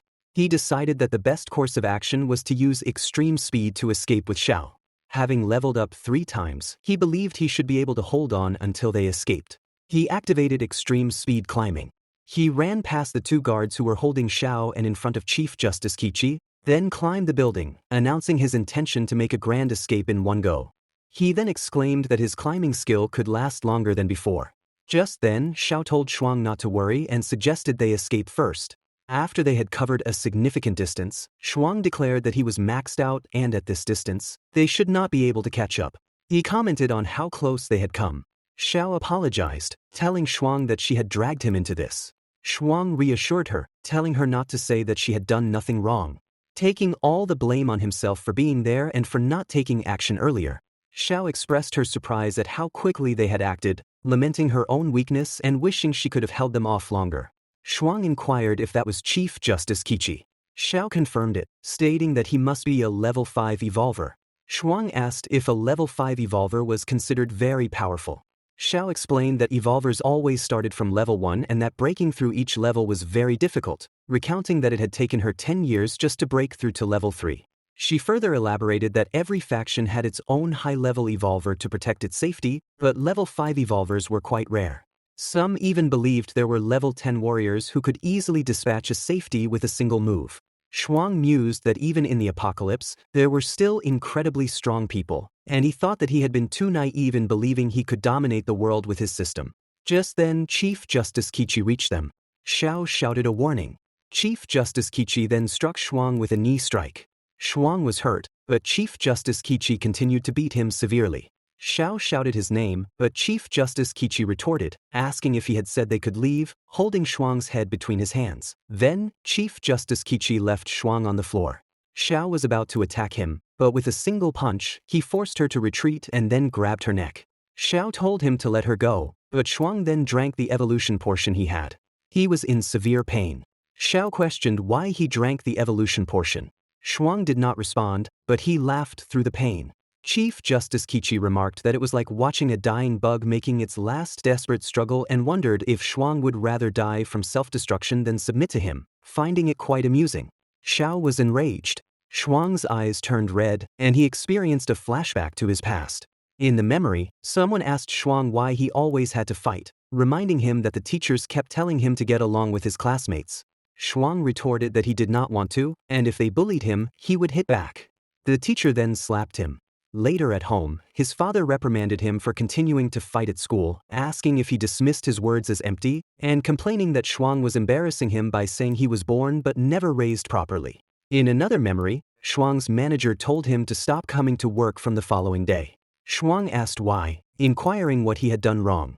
The manager replied that it was common for the boss to ask female staff to drink more and questioned why Shuang always interfered, telling him to mind his own business from then on. In a final memory, Shuang witnessed a man harassing a girl.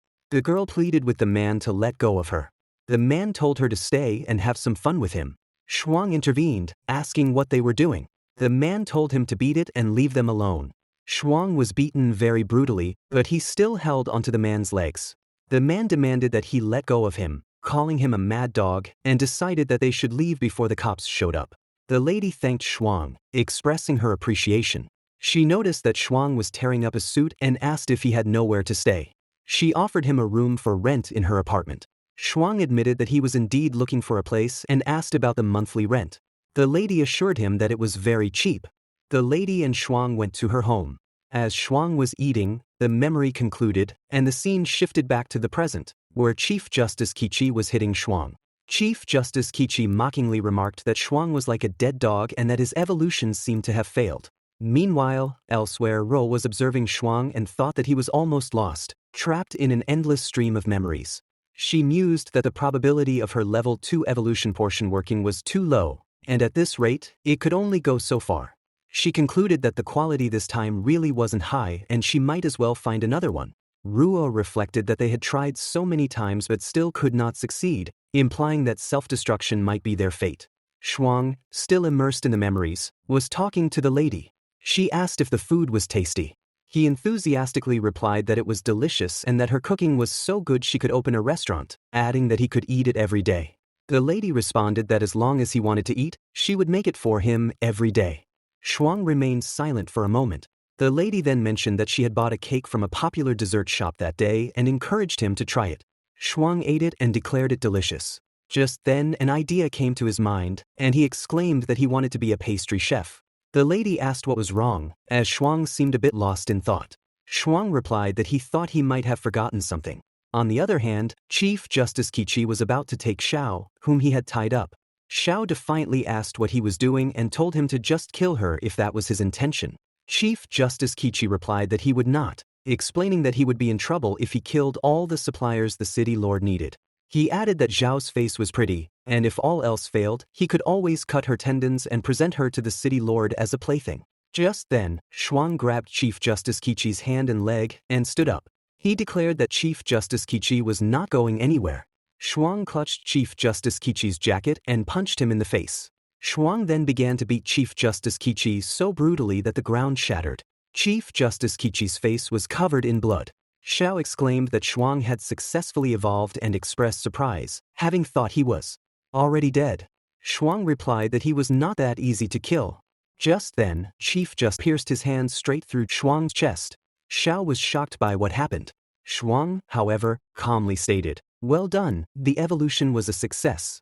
It was Chief Justice Qiqi who uttered these last words, confirming the success of Shuang's evolution even as he was being killed.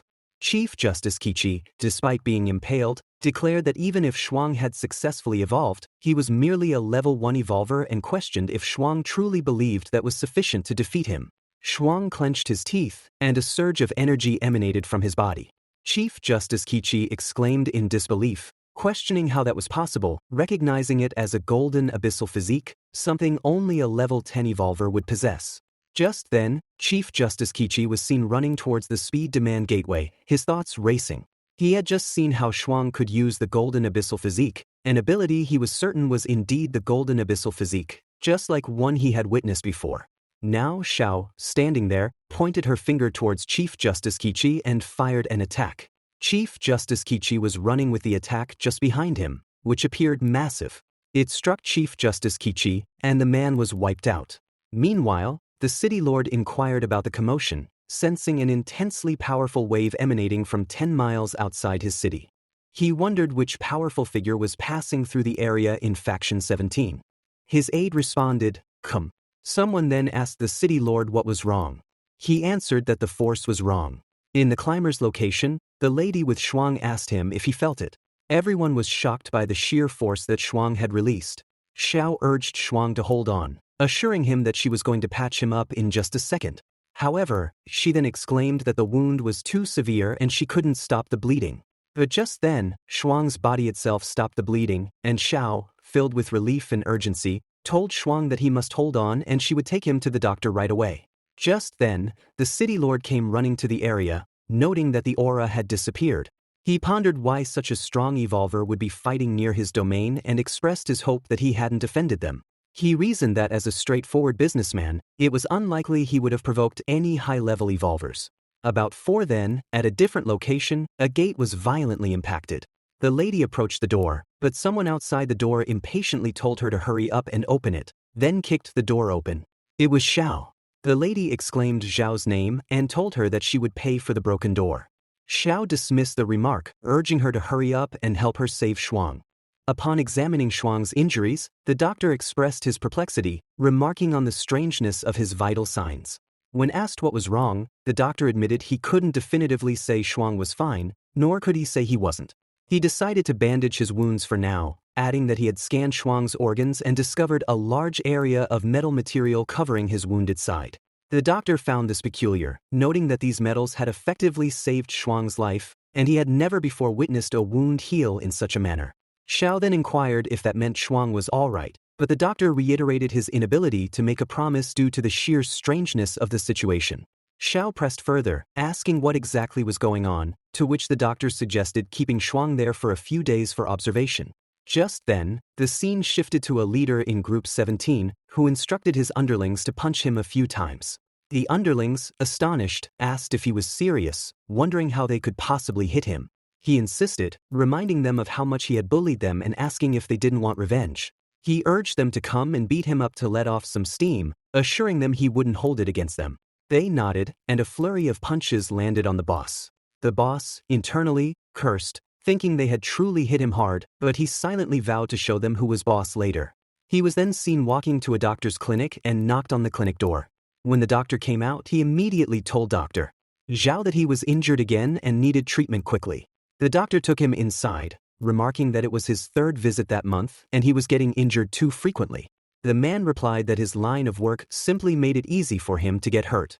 Just then, Xiao emerged from a room and saw the man who had previously threatened and attacked them. She was shocked, wondering how he could possibly be there and whether Faction 17 lacked a medical facility. She realized that if he discovered their presence, he would undoubtedly send people to surround them, and she needed to leave before he could notify his faction. As they were moving towards the doctor's clinic, the doctor informed them that the rooms had patients and directed them to come over so he could dress their wounds. The leader agreed. Just as he entered Zhao's room, she was waking Shuang up. The doctor quickly intervened, stating that Shuang couldn't be moved around right now and instructing them to put him down. Xiao insisted that they had to leave. Just then the leader entered, loaded his revolver, and shot at them. The doctor, aghast, demanded to know what he was doing. The leader explained to the doctor that Xiao and Shuang had killed over a dozen of his brothers, and he had vowed before that he would definitely kill them. Xiao then declared that she had already sent a signal and her faction brothers were nearby, asserting that he couldn't escape. Xiao didn't say anything further but began to run. The leader threatened to skin them alive. The doctor firmly interjected, stating that the leader could not kill people in his clinic as they were his patients. He warned the leader that if he dared touch them, he would never receive his help again. She emphasized her seriousness, asserting that she absolutely would not allow anyone to harm her patients. The leader conceded, saying he wouldn't lay a hand on the doctor's patients. Few more days to hide out in there, assuring them that she would have people block off the area around there, guaranteeing that the moment they stepped out of the clinic would be their end. Shuang found himself in the inner space of his mind. The system congratulated him on evolving into a perfect first-level evolver, stating his talent was energy gathering. Shuang expressed disbelief that he was not dead. The system explained that he had used up 3 years of his lifespan to defeat a 5th-level evolver with energy gathering. Shuang was astonished, questioning what, 3 years of life? The system elaborated that he had unconsciously relied on instinct to activate his energy-gathering talent and defeat a stronger opponent, at the cost of his own life energy. A voice then echoed Shuang's thoughts, remarking that they had underestimated him, never thinking he would evolve into a perfect evolver through sheer willpower. Shuang demanded to know who was speaking. The voice quoted an old human saying, "What doesn't kill you makes you stronger."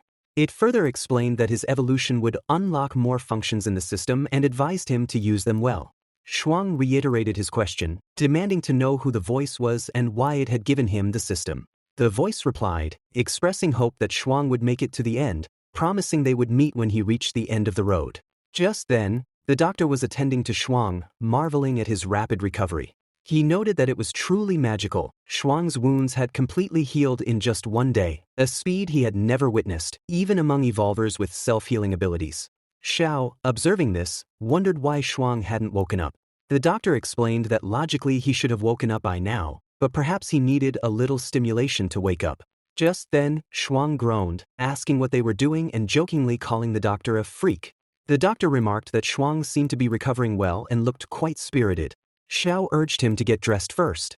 Shuang woke up and put on his clothes, then asked if that meant people from Faction 17 had already surrounded the area. Xiao confirmed this. She then explained that she could normally have defeated Zaysum, who was also a third-level evolver, and she was not too bad at fighting. However, she had sustained a critical hit to her internal organs in the last battle, which was why she had played it safe yesterday. Shuang declared that he would go out and take care of these opponents. Xiao offered to go with him, but he declined, telling her to focus on healing. Right now, as he could take them all down by himself. Outside the area, the leader and his members were waiting. One of them suggested to Brother Song that they should just rush in and kill the two. He refused, stating that he had promised Dr. Zhao and instructed them to stay put there. Another member then pointed out that the resource station had announced Dr. Zhao was going to buy medicine that afternoon, suggesting they could use that time to go in and kill them. They reasoned that they could then claim the pair had run off on their own, and Dr. Zhao wouldn't blame him. The leader agreed that the plan worked and decided to proceed. He commanded them to grab their weapons and kill the guy, but to capture the girl alive. Another member questioned why Brother Song was still messing around even after Dr. Zhao had given them the warning. He dismissed the concern, saying it was a different story and that keeping her in the dark would be fine. Just then, the door opened, and Shuang emerged, standing in front of all the men. He declared that there was no need for them to come over as he, Shuang, had come himself. The members cursed, surprised that he dared to show up alone. Song commanded his boys to get him and chop him into pieces. Shuang activated his power and observed that all the other individuals were level 1, with only Song being level 3. After assessing his skills, Shuang calculated his chance of victory at 90%. He activated his powers, and in just a fraction of a second he knocked all of them out. Only Song remained standing because he was a level 3 warrior. Song exclaimed in disbelief, questioning how Shuang had powered up so fast, recalling that the last time he saw him, Shuang was just an ordinary low-level human. Shuang retorted that if he had used weapons, all of them would probably be dead in those few seconds. However, considering that Song hadn't made any moves yesterday, Shuang offered him another chance. To kneel down, start yapping like a dog, and address him as Grandpa. Only then, Shuang stated, might he let him go. The scene shifted, and Shuang went to the merchant with whom he had first traded. The merchant, presenting an assortment of goods, said that this was all he could find for now and asked Shuang to see if it was what he was looking for. Shuang gave the merchant food and affirmed that it was exactly the gold he desired, offering Qian in exchange. The merchant thanked him, and Shuang told him to keep helping him find gold, assuring him there would always be Qian for him. The merchant, puzzled, wondered what the kid needed gold for, noting that the common currency nowadays should be zombie corpses. Shuang then acquired a total of 20 kilograms of gold. Shuang declared that he had struck it rich and announced his intention to trade their supplies, as he needed to bring back more food and water. He asked Xiao if she would be all right outside and urged her to be careful on the road. Just then, he stepped out and activated dimensional shift, then woke up on Earth. Someone was knocking at the door. Shuang asked who it was and what the knocking was about. The lady, who was his landlord, came in, calling his name and hugging him. Shuang, surprised by her anxiety, asked what the rush was. The lady retorted that she should be asking him that, inquiring about his whereabouts these days and noting that he hadn't even answered her calls. Shuang explained that he had been out on some business where there was no cell signal and apologized profusely. The lady expressed her distress, saying that his sudden disappearance had nearly given her a heart attack and that she had almost called the police. She then firmly stated that there would be no more of this and told him to give her a heads up if he was going out. Shuang acknowledged her request and, as an apology, offered her a gift. The landlord initially refused the gift, telling him not to bother spending money as he hardly had any. Shuang, however, reassured her about the money, explaining that he had made quite a bit this time out. He suggested they go buy something she liked, adding that she could pick anything she wanted. The lady whispered to Shuang that the store was quite expensive and suggested they go to another place. Shuang, unconcerned, remarked that all the styles were pretty nice and urged her to quickly pick one she liked. He boasted that he had earned enough money to buy hundreds of these items and would be making even more later on. The lady, astonished, asked how Shuang had managed to earn so much money. Shuang then addressed a salesperson, asking her to show him their best merchandise. The salesperson politely responded, saying, "Certainly, sir, please wait a moment," and then showed him a necklace. Shuang asked the lady to try it on and he tied the necklace on her. The lady, delighted, kissed it and said she really liked it. Shuang expressed his pleasure that she liked it. The lady replied that as long as it was from him, she would love it. Shuang then decided on that one and asked the salesperson to wrap it up for him. The salesperson confirmed. Shuang then told the lady to wait there, saying he was going to run over to the bank and deposit some items real quick and would be right back. He then went to a shop and inquired if they bought gold there. The sales lady asked how many grams he would like to sell. Just then Shuang showed them the bag. It contained so much gold that the manager came running, addressing him by name and apologizing for the wait. Shuang said it was okay. The manager then asked to see the gold. Shuang replied that it was in the bag and told him to take a look himself. When the manager opened the bag, he was visibly shocked by the gold's shine. Shuang prompted him to test the purity and inquire about the total cash equivalent for the total kilograms. The manager simply told him to sign there, and he would be all set. The lady inquired of the manager how much money they had paid for those 20 kilograms of gold. The manager revealed that the 20 kilograms of gold, all exceeding 99.6% purity, amounted to a total of 6 million in cash. Shuang returned to the store and found two girls engaged in a dispute. The landlady, his companion, asserted her claim to a necklace. The other girl retorted by asking what she was doing and demanded to be released. The landlady insisted it was her necklace and asked for it back. The other girl then questioned if she had paid for it yet, implying that if she hadn't, it wasn't hers. Shuang inquired about the commotion. The landlady explained that the other girl had snatched the necklace he had given her. Shuang intervened, offering to buy it with gold and producing a piece of gold. He stated that the gold could purchase over a dozen of those necklaces. The lady standing beside the other girl, however, declared that the gold was fake and that since she had laid down the cash, the necklace was now hers. She then instructed the staff to wrap the necklace for her. The staff member apologized, explaining that the necklace had been reserved from the start, so even if she offered money first, they couldn't sell it to her, confirming that the necklace had been sold to the landlady. The other lady, enraged, muttered about the couple and vowed to deal with them later. Later, the landlady and Shuang were walking. The landlady suggested they had done enough and proposed they go to the market to buy groceries for home. Just then Shuang was struck by a can. A group of gang members approached, and one of them identified Shuang. The lady recognized them as a despicable couple. The gang members accused the two brats of stealing his girl's necklace and ordered his underlings to beat them up, asserting they were asking for trouble. The landlady was shocked and terrified by the sudden attack, but then she noticed Shuang standing there, calm. Shuang calmly suggested they proceed to the market. The landlady, bewildered, asked where that group of people had gone. Shuang, feigning ignorance, said he didn't know, perhaps they had gone mad, and urged them to leave. They then went to a shop where the sales lady stated the price was $5.60. Shuang paid and thanked her. Just then, a man arrived and called out the landlady's name, Shuang. Shuang, surprised, asked her uncle what he was doing there and how he knew she was there, suspecting he had put a tracker on her phone. Her uncle then said she had forgotten what she had promised her dad and demanded she come home with him. Shuang interjected, stating that Shuang didn't want to go back with him and told him to leave. Uncle Zhao dismissed Shuang, telling him that he had told him countless times that someone like him was totally unworthy of Shuang. He further explained that Shuang's father was already looking for a suitable fiancé for her, and once found, he would marry her off right away. He reminded Shuang about her dad's past threats, recalling that if she didn't behave, he had somewhere to chop him up and throw him in the river.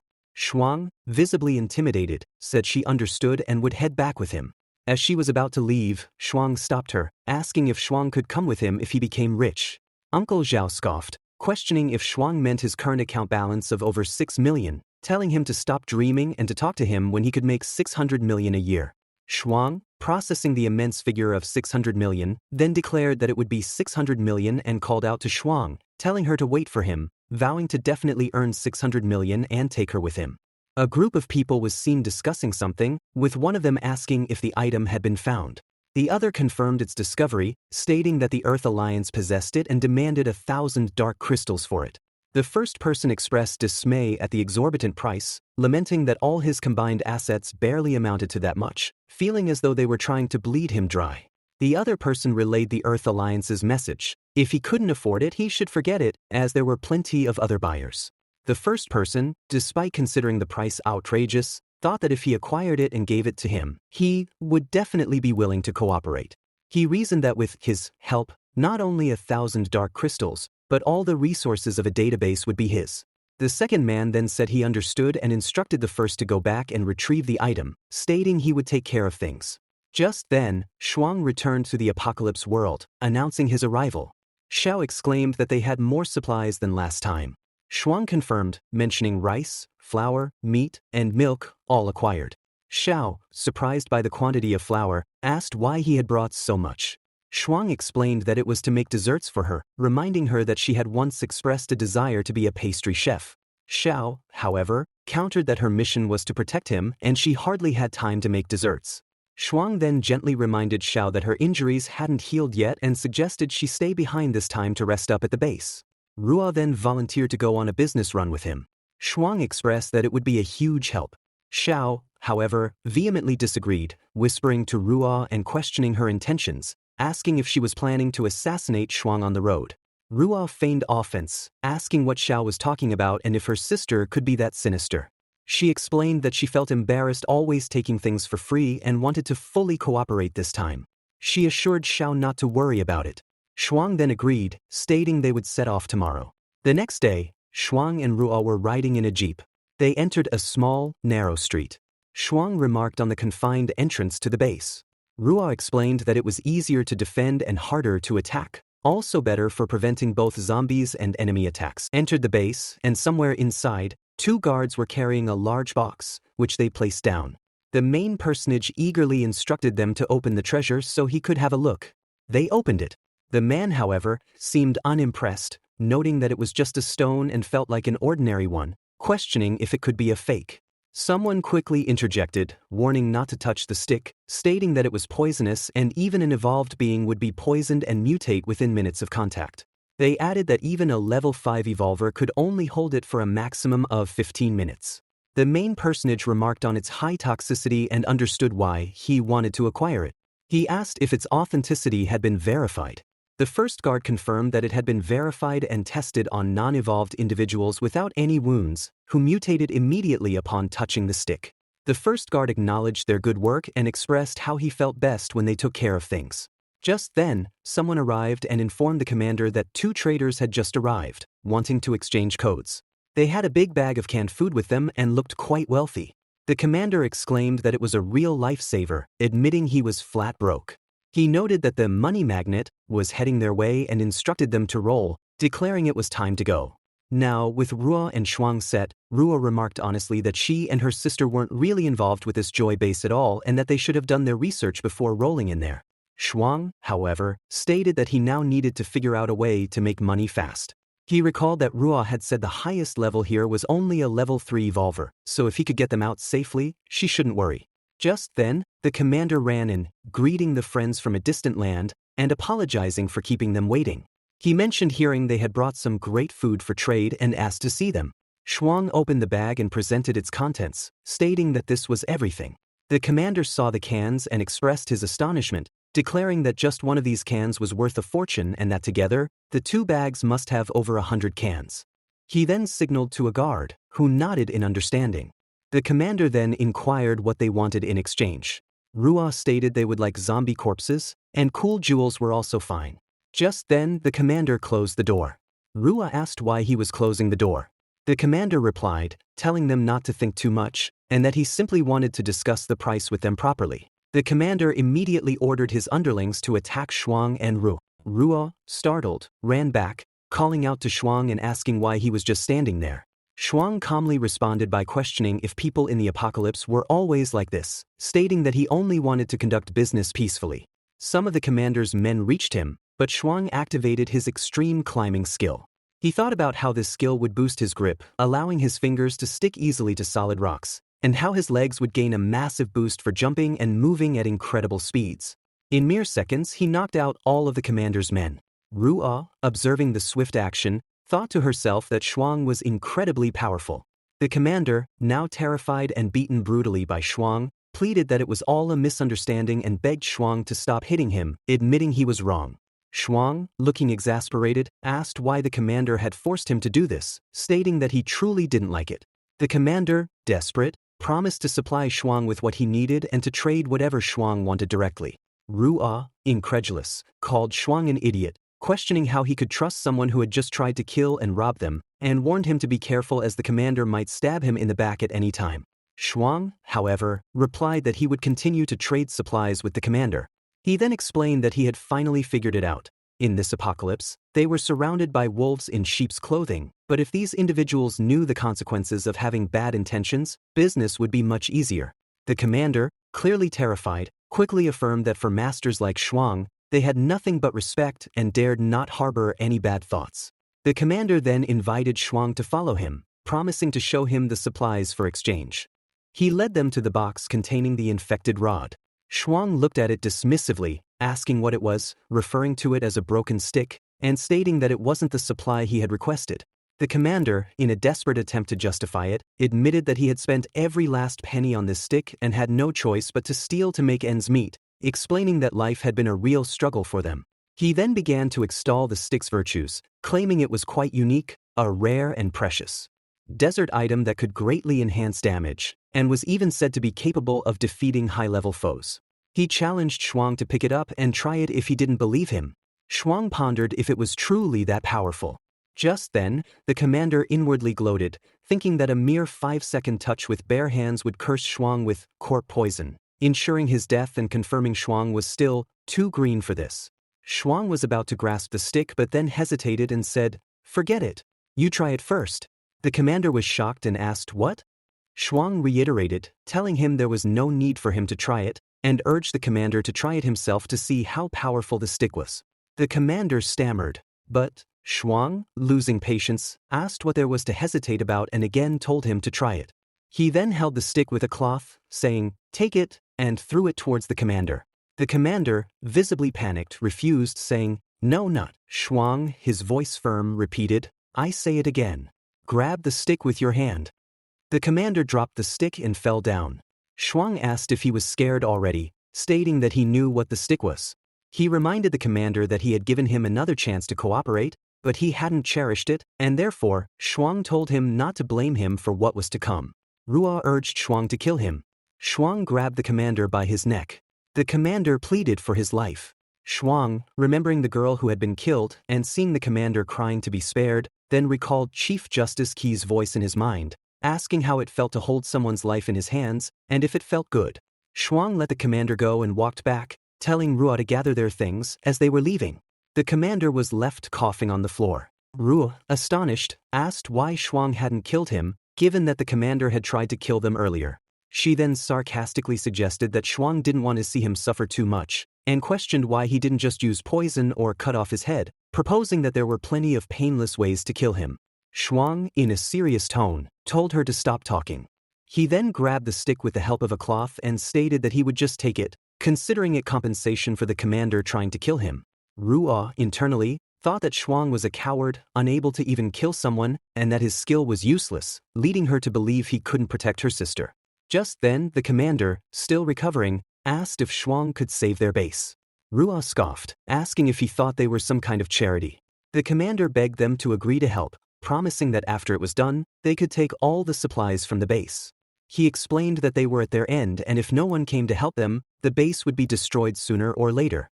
Ru'a, still suspicious, accused him of trying to fool them again, asking if he truly wished to die. The commander vehemently denied it, explaining that to get a level 5 evolver to help them, they had sent countless supplies, but the evolvers still demanded more, leaving them no choice but to resort to robbery. The commander then urged them to follow him, promising that once they saw, they would understand. He led Shuang to a window and pointed outside, asking him to look at the pit and the bodies within it, stating that those were the people killed from their base in just one day. Shuang, shocked by the number, asked who was responsible. The commander explained that they lost dozens of people every day, and it wasn't due to outsiders but their own base leader. To prevent the spread of disease, they had to burn the bodies every day. He warned them that getting close would expose them to the stomach-churning smell of burned meat. Ruo exclaimed, questioning if their leader was crazy, stating that if he killed that many people every day, it wouldn't be long before everyone in their base was dead. The commander confirmed her statement, which was why he had decided to seize power and lock up the leader. Shuang asked if that was why he had spent so much money to find a level 5 evolver to help. The commander confirmed, but added that a single level 5 evolver was not enough. They needed at least 3 together because their leader was a level 7 evolver. On the other hand, the leader was seen killing his own members one after another, who didn't even have time to flinch before their deaths. The leader, acting like a psycho, declared that everyone must die. The commander, with his soldiers, declared that among everyone present, he couldn't see the presence of a third level 5 evolver. Another man, Captain Lee, questioned if the commander was trying to fool them. The commander vehemently denied it, asking them to listen to his explanation. He stated that while they might not have a level 5 evolver, he had brought an evolver who could transcend levels. The other person was shocked by this and asked if it was the commander himself, observing that he appeared to be a level 4 evolver. The commander pointed to a person and asked if he thought he could beat him. The man replied that he had the wrong person and that he was not a super evolver. He then clarified that he meant Shuang, whom the commander was indicating, and asserted that Shuang was very strong. Captain Lee, however, scoffed, questioning what a level 1 evolver could possibly do to defeat a level 5 evolver. Shuang calmly stated that he had indeed beaten one before. Captain Lee started laughing, calling it an absurd notion. He then told the commander that he had been fooled by Shuang, emphasizing that since the apocalypse, no one had been able to surpass level 3, and calling it a joke to think Shuang could surpass level 4. Shuang acknowledged that the last time he defeated a level 5 evolver was mostly due to luck, and he admitted he was unsure of his abilities to surpass levels, which was also why he had stayed behind to wait for them. He proposed a match, stating that if he lost, he would quit and produce the stick he had acquired, wearing gloves on his hand. He then offered to compensate them with 100 cans of food if he lost, asking for their thoughts. He was wearing toxin-blocking gloves made from a special fabric. The commander urged the two not to waste their energy prematurely and suggested they just forget about the match. But Captain Lee insisted that if Shuang couldn't prove he could surpass level 4, he was leaving. He emphasized the need for a team taking on a level 7 evolver to know each other well, stating he needed to know someone had his back before putting his life on the line. Shuang addressed Captain Lee, stating clearly that this was a competition, not an attempt to kill. Captain Lee acknowledged, assuring him he wouldn't kill recklessly. They began the match. Captain Lee attacked Shuang, but Shuang blocked the attack and mentally noted how incredibly strong that punch was, feeling his hand go numb, and how fast it was. As the punch was about to hit him, he realized he had to use his ultimate skill right off the bat. He dodged the attack, and Captain Lee exclaimed that Shuang, the little brat, had some moves, dodging all his punches like that, but reiterated that he was still far from surpassing level 4. Captain Lee attacked Shuang again, but Shuang dodged it, and the attack landed on the floor, shattering it. Shuang mentally cursed the shattered floor, thinking of all the level 5 monsters. Captain Lee then told him to stop running and take his punch, questioning the point of dodging. Shuang mentally retorted that if he took the punch, he'd be dead. Of course he was running. Just then, Captain Lee saw an opening. Shuang thought, "Watch me knock the wind out of you with one strike." He then poked Captain Lee with the rod, and it made a metallic clanking sound. Shuang asked Captain Lee how it felt, noting that he was hurt so much he couldn't speak. He then revealed this was his ultimate move, the bloodline, and proceeded to attack Captain Lee in the groin. Captain Lee asked Feng if the commander was already married. Feng Wu, standing nearby, reassured him not to worry. With Commander's ability to harden his body, Feng believed he could easily deflect the incoming attack. But Captain Lee warned that the staff used in the fight was laced with corpse poison. He questioned whether Commander's hardened body could resist such a toxin. The battle continued. The commander deflected Shuang's strike, leapt over him, and landed a solid punch on the side of his face. He declared Shuang defeated. He admitted Shuang's speed and accuracy were impressive for a level 1 evolver, and said that defeating mediocre level 3 or even low level 4 evolvers wasn't anything too surprising. However, throughout the fight, Shuang had relied solely on brute strength. The commander pointed out that he had no technique and advised the kid to go back home and train harder. With that, he called for his second brother, saying it was time to go. Captain Li tried to stop them, but the commander assured him that they had already taken the supplies. He promised they would get the job done and said they would return once Li found a real level 5 evolver. According to him, Shuang's skills were too weak. Against a true leader, he'd be dead meat. Suddenly, laughter echoed through the area. A man appeared, mocking them by agreeing that the kid was useless. He told Captain Li he should have called him instead. Shuang noticed the man picking up a stick. He recognized it. It was his stick, along with his gloves, but they had vanished. Before he could react, Captain Li turned to the man. The man looked at Shuang and remarked what a waste of a good weapon. He told the boy that he didn't know how to use it. Shuang stared at him in confusion and muttered that the man looked like a zombie. The man snapped back, asking what Shuang was staring at, and told him that he was a human. Shuang apologized, explaining that the way he spun his head so quickly had made him look like a corpse. Captain Li then called out, addressing the man as Brother Jun Mei. He asked if he had finally agreed to help. Jun Mei replied that he was there for the beautiful stick, not for them. He said he had been searching for it for a long time and had finally found it. He admired the stick closely, clearly fascinated. Shuang stepped forward and said that it was a gift from Captain Li. Jun Mei turned to Li and asked if it was true. Captain Li confirmed that he had bought the stick for Jun Mei, spending a lot of money on it, under the condition that Jun Mei would help them. Jun Mei grinned at Shuang and teased him before gladly accepting the weapon. Captain Li turned to Shuang and asked him to calm down. He explained that he had no other choice. But he offered an alternative. If Shuang agreed to stay and help them, he would find him an even better weapon after the mission was over. Shuang agreed to stay and help, but only on one condition. Captain Li asked him to name it. Shuang said that after the mission, all trade and exchange activities at their base must go through him. He wanted to be the exclusive supplier there. Captain Li hesitated and said that their base mostly traded medicine and food. He asked whether Shuang could supply that much all on his own. Shuang confidently replied that it was a small matter. He had plenty of stock. All he wanted in return was some useless gold, and they'd be even. Captain Li realized this would actually benefit them and agreed to the deal. Meanwhile, the commander and his brother were talking. The younger brother asked if he was okay. The commander said he was fine and told him not to worry. Later, in a different room, everyone gathered to discuss their plan. Captain Li expressed his gratitude to the group for agreeing to help. He said he would now explain the plan and encouraged everyone to propose changes if needed. To begin, he suggested they introduce themselves. The commander started. His name was Feng Wu, a level 5 evolver with a body-hardening ability that made him bulletproof. His brother was Feng Wen, also a level 5 evolver, with the power to freeze anything he touched. Jun Mei introduced himself as a level 5 evolver too, but he didn't reveal what his ability was. Then Shuang introduced himself, saying he was a level 1 evolver. Ruo, the only girl, introduced herself as a level 2 evolver. But she also whispered to Shuang, saying the introductions felt like a dating show.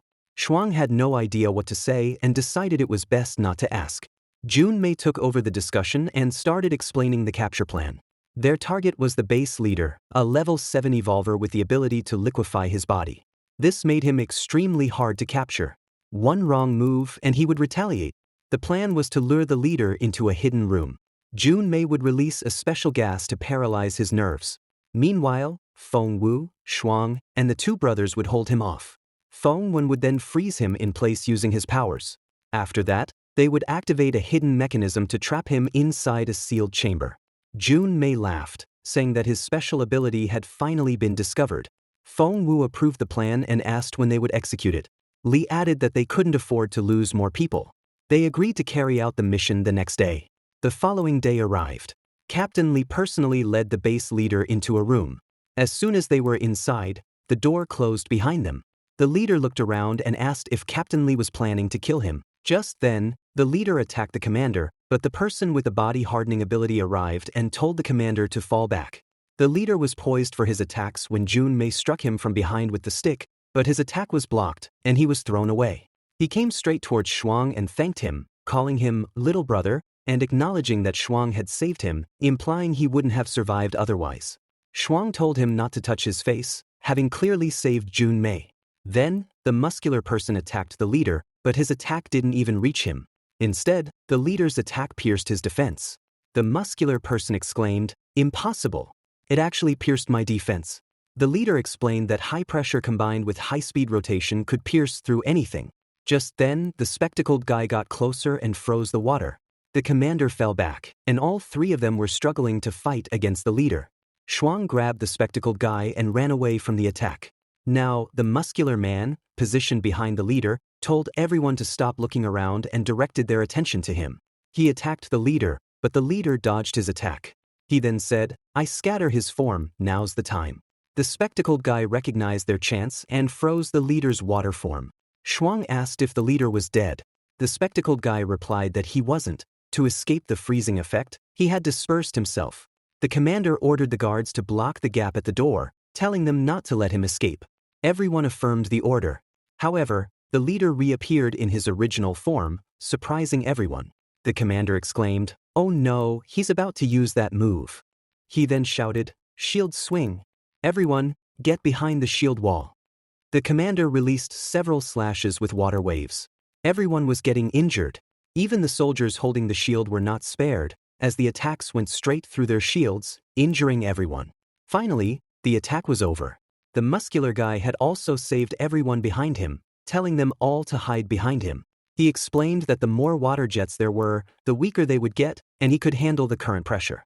The commander declared that they had made it through and that using this move would drain a lot of the leader's energy, keeping him in his liquid form for 10 seconds. He instructed Fang and Wen to go and freeze him. Wen told Shuang to send him over. Shuang understood and ran towards the leader with Wen. Wen used his ability to freeze the leader. After 10 seconds, he thought to himself that within these 10 seconds, he must completely freeze him. The leader was about to reform, but Wen was trying his best. Just as Wen was about to completely freeze the leader, the ice cracked slightly. Shuang exclaimed that it had worked, and Wen was visibly exhausted, his eyes beginning to crack. Wen then cried out that the leader was speeding up the water flow inside, causing the freezing effect to slow down. Just then Junmei, the zombie-like man, arrived, reassuring them that he was there and the leader couldn't escape. He injected a certain kind of toxin into the ice, explaining that while the liquid inside the leader's body would attempt to disperse his toxin, its current state would make it very convenient. He stated that the toxin would make the leader sleep forever, and without Junmei's antidote, no one could save him. The commander, witnessing this, declared that it had worked and the leader was defeated. Later, they were all sitting in a room, celebrating their victory. The commander expressed his gratitude for their help, stating that their base had broken free from the leader's tyrannical rule. To show their appreciation, he announced they had prepared a variety of delicious food for them that night. Shuang privately acknowledged that the taste was actually not bad. Just then, the commander loudly proclaimed that good food and beautiful women go hand in hand, and called for the women to come out, describing them as either plump or slender. 2 ladies, followed by some others, came out. The commander then told them to take their pick. The spectacled guy made a selection, and Shuang also stated that they wouldn't hold back. The girls began feeding them, and one girl, quite close to Shuang, asked him if he was the hero of their base and if he was so young. Ruo, observing this, became very angry and muttered that all men were the same. When everyone was thoroughly drunk, the commander instructed his underlings to take them back to their rooms. In Shuang's room, 2 ladies accompanied him. One of them remarked how cute he was, noting that just a little drink had made him drunk. The other lady declared he was just her type and surmised he wasn't feeling too great, suggesting he needed a good cleaning up. In another room, the spectacled guy, Captain Li, was with a girl who was taking off his clothes. He commented that Captain Li truly understood women. The girl, slightly flustered, told him not to be so impatient. The scene then shifted to Junmei, the zombie-like man. He told 2 frightened girls that they looked good and were his type. He then reassured them not to be afraid, promising not to hurt them. Meanwhile, in the muscular man's room, he told the ladies to leave, stating that this is far enough, and that he was going to sleep. He then loudly closed the door in front of the 2 girls. Back in Shuang's room, one of the 2 girls commented that it felt like he would sleep until the morning.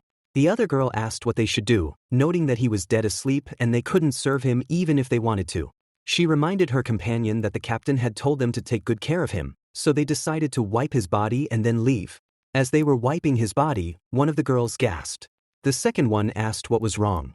The first one then remarked that she hadn't expected him to be so restless, even while asleep, as she put her hand on Shuang's privates. She then concluded that it looked like they wouldn't be going back tonight. As Shuang woke up, he shouted, asking who it was. Rua, teasing him, remarked that he must have had a lot of fun last night, noting that it was already noon and urging the pervert to wake up and get moving. Shuang, taken aback by her sudden change in attitude, mentioned that she had even called him Shuang at the beginning. Rua retorted that she had always been like this and questioned where he was even touching her, again calling him a pervert. Just then, the spectacled guy and the muscular one emerged. The spectacled guy groaned that his waist hurt and his legs still felt like jelly. The muscular guy asked Fong if he was all right. Fong replied that he was fine, very good indeed. The commander then arrived and asked if they were leaving so soon and couldn't stay a few more days. Captain Lee replied that they had another task to attend to and had to report back soon. Shuang stated that he had not yet delivered the supplies the base urgently needed and would go and get them now, expecting to deliver them in about 3 days. The guy who had taken Shuang's rod, Jun Mei, suggested that delivering goods was beneath Shuang's talents and invited him to join him, seeing great potential in Shuang. He offered to teach Shuang a faster way to level up, claiming his secret formula could break through bottlenecks faster.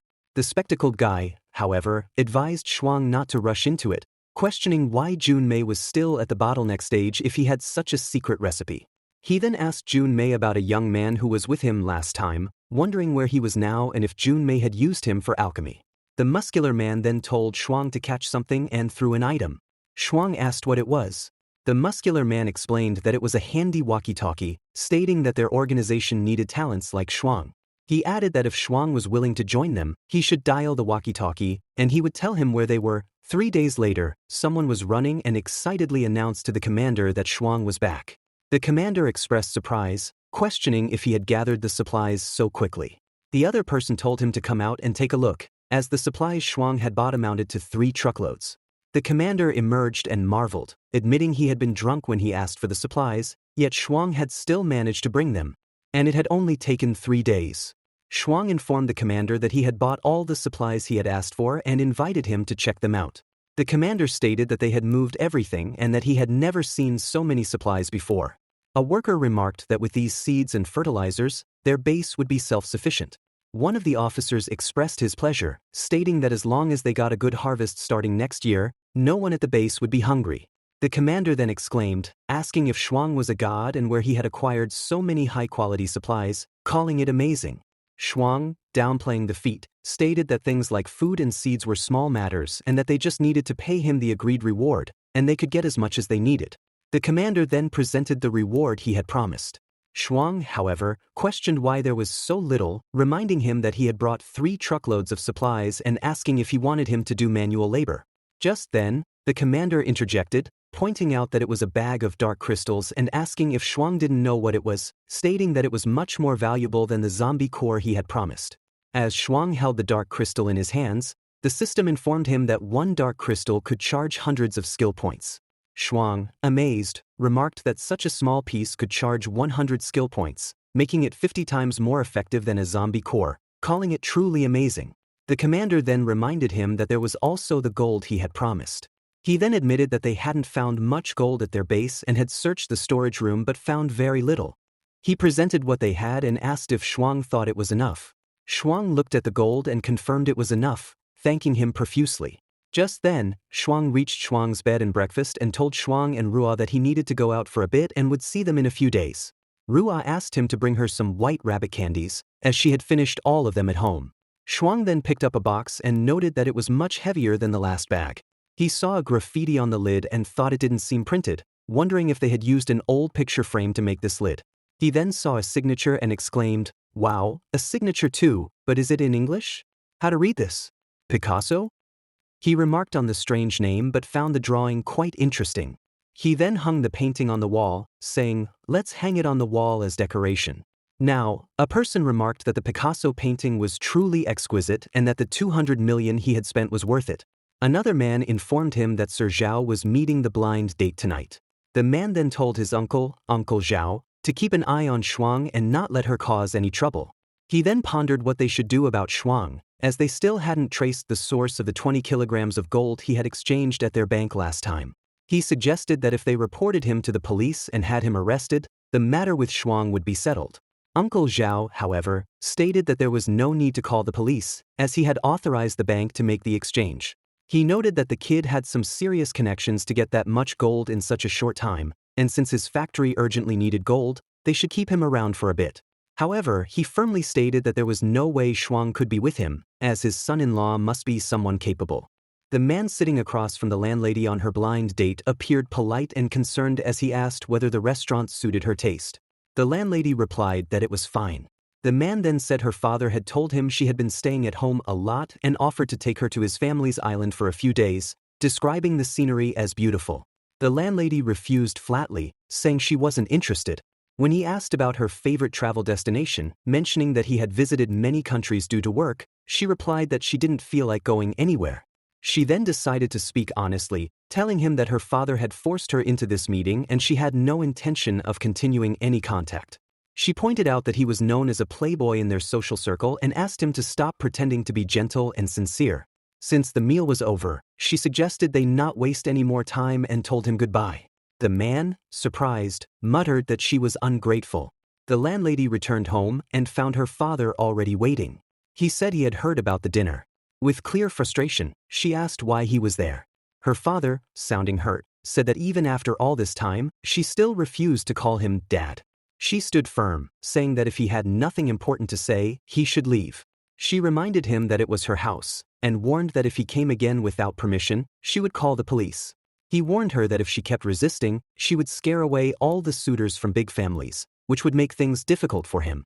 She responded by accusing him of treating her like a tool for his own benefit. She firmly said that she loved someone else. Her father dismissed her feelings, saying the man she loved was too ordinary and couldn't make her happy. He added that he would never hand over the family business to someone like that. He reminded her that he would die eventually and needed a capable heir. The landlady asked how he was so sure she wasn't capable and reminded him that he was just an ordinary person when he was young too. She made it clear she didn't care who inherited the family business. What mattered was who she chose to marry. His tone turned cold. He said he was willing to let Shuang die if she didn't listen. He reminded her of his earlier threat, that if she refused to obey, he would make Shuang disappear. He told her to be a good daughter and think about her future. The landlady, her voice bitter, accused him of trying to drive her to her death, just like he had done with her mother. She questioned if that was his real goal, if he wanted her to hang herself too. Enraged, her father told her to shut up. She replied defiantly that he had been the one to drive her mother insane. He then lost his temper and slapped her. She stared back at him with rage. Later, in Shuang's room, he remembered that tomorrow's order list needed to be updated and added white rabbit creamy candy to it. Just then, the doorbell rang. When he opened it, he found the landlady standing there. Surprised, he asked why she had come so late. She asked why he hadn't answered her calls and said she had been planning to visit him the next day. The landlady looked troubled and tried to speak, but Shuang gently told her not to worry. He said it wouldn't take him a whole year to earn enough money, and once he did, her father would surely allow them to be together. Suddenly, the landlady kissed him and began taking off her t-shirt. Shuang noticed her strange expression and asked her to wait, sensing that something had happened. He wondered if it was because of her father. But the landlady told him to forget everything else and just focus on her. Shuang hesitated, but she insisted, saying she had missed him so much in just a few days. She asked him to hold her tightly, and then she wrapped her arms around him. Shuang, filled with hope, believed this would be the night he lost his virginity to the woman he loved most. The landlady asked him to help unzip her dress, and Shuang did so. She thanked him and lay down on the bed. Shuang thought to himself that her looks and figure were exceptional, and she was gentle and kind too. The landlady, with a shy expression, admitted that she was a beginner as well and asked him to be gentle. Shuang reassured her, and they both removed their clothes, spending the night together in intimacy. In the morning, Shuang reflected on how his life had never been fulfilling for over 20 years. But now everything had changed, because he had her. He thought she was the kindest person in his life and felt lucky that someone like her liked someone as ordinary as him. He promised himself that he would protect her and make her happy. But when he woke up, he found a letter beside him. Confused, he wondered if it was meant for him. It was a note the landlady had written before leaving. In the letter, she told him that she was going to a faraway place but couldn't reveal the location. She explained that she needed to escape her father's control and didn't want Shuang to be harmed because of her. She said they had to separate for now but insisted that she wouldn't abandon the one she loved. She promised to return once she had become strong enough to defeat her father. She also mentioned their first movie from the night before, calling it unforgettable. She asked him not to be unfaithful and to wait for her return. Then, Shuang was back in the apocalyptic world, clearly depressed. Xiao noticed something was wrong and asked why he looked so down. Ruo also asked if he hadn't found any supplies. Shuang told them he had bought some food, and with what they had left, it should last a few months. He said he wouldn't be returning for a while and asked them to take care. Ruo asked if he wasn't planning to trade with the merchants anymore, since he had seemed in a rush to exchange gold before. Shuang, heartbroken, said he didn't care anymore. Even gold felt useless now. Xiao and Ruo were shocked by how broken he looked. Xiao realized that Shuang must have had a girlfriend. Ruo bluntly said she hadn't expected that from him. Shuang explained that they hadn't even officially started dating before she left. He lamented that she hadn't even said goodbye, and she had cancelled her phone number. He had no way to find her and said she had disappeared by Jason. Ruo interrupted and told him to calm down. She said it was just a breakup and told him to move on, saying he wasn't acting like a man. Shuang fired back that someone her age wouldn't understand how he felt. He said he had just broken up and wasn't in the mood to look for another girl. Ruo, smirking, asked if he really wasn't in the mood. She then made him touch her breasts, saying that all men were the same and maybe it would make him feel better since he had brought her candy. Shuang, surprised, admitted that the feeling was satisfying. He noted that although her face was ordinary, her body was very well developed. He reached out and grabbed both her breasts. Ruo, startled, dropped the bread she had been holding. She thought about Shuang's earlier claim of not being in the mood. She then said, "Time's up," and moved his hands away. Shuang, disappointed, asked if it was over already. Ruo questioned what he meant, pointing out that it had already been almost a minute. Shuang said that just a minute wasn't enough to cheer him up and asked for one more minute, hinting that it still felt too little. Then he asked if he could switch to another part. Ruo asked where. Shuang pointed at her butt. Ruo was shocked by the scene, but Shuang had moved behind Xiao and touched her butt. Xiao, experiencing a surge of sensation, asked Shuang if he was okay now. Shuang replied that it had only been 30 seconds, not even a minute yet. Xiao urged Shuang to be gentle. Ruo, observing them, remarked that this scene couldn't be broadcast. Meanwhile, at the commander's location, a person questioned Captain Li, asking if they truly had to proceed with their plan. He expressed concern that the risk of unfreezing Yi to attack the dark energy was too high, warning that if he woke up during the unfreezing process, the consequences would be unimaginable. The commander explained that their base had remained safe from surrounding bases due to Ye's reputation. Now that others knew he had been sealed, if they didn't extract his energy for their own use, their joy base would eventually be overrun by wild dogs. He emphasized that they couldn't delay any longer and instructed the person to go get Jun Mei and tell him he was ready. The person affirmed the order. Just then, the commander approached the leader, Yi, and confessed that although he didn't know what Yi had encountered at the western end that had driven him mad, Yi had gone mad at just the right time for the commander's plans. He criticized Yi for refusing to expand their territory for so many years, leading to stagnation, and asserted that Ye's strength could have easily terminated all surrounding forces. He declared that Ye's indecisiveness made him unfit to be a leader and stated his intention to take Ye's power to rule the land. Just then, the scene shifted back to Shuang, who was still touching Zhao's butt. Xiao told Shuang that time's up. He then heard a beep. Ruo asked what that sound was. Shuang replied that it was the walkie-talkie Fong had given him earlier. Ruo advised him not to answer it yet, warning that if he did, they might track them and expose the base's location. Shuang agreed and, in a flash, went outside to a distant location. He stopped at the top of a building and declared that this was far enough. He then answered the walkie-talkie, saying, "Hello, is this Fong?" and apologizing for not having decided about joining their organization yet. The man on the other end, Fong, stated that he wasn't calling about that and needed Shuang's help with something. He promised to compensate Shuang accordingly. He explained that they had a problem. A batch of their supplies was trapped by a horde of zombies.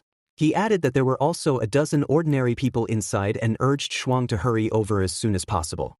He instructed Shuang to meet them at the intersection of Street A and Street B in the east of the city. Shuang confirmed the location, noting that the east of the city was over there. At the location, ordinary people were begging for mercy, pleading for someone to save them, expressing their terror of dying. Just then, a person reassured them, saying not to worry, as the base had already sent someone to rescue them and everything would be fine. Shuang was running towards the location and exclaimed, "Oh no, almost didn't stop."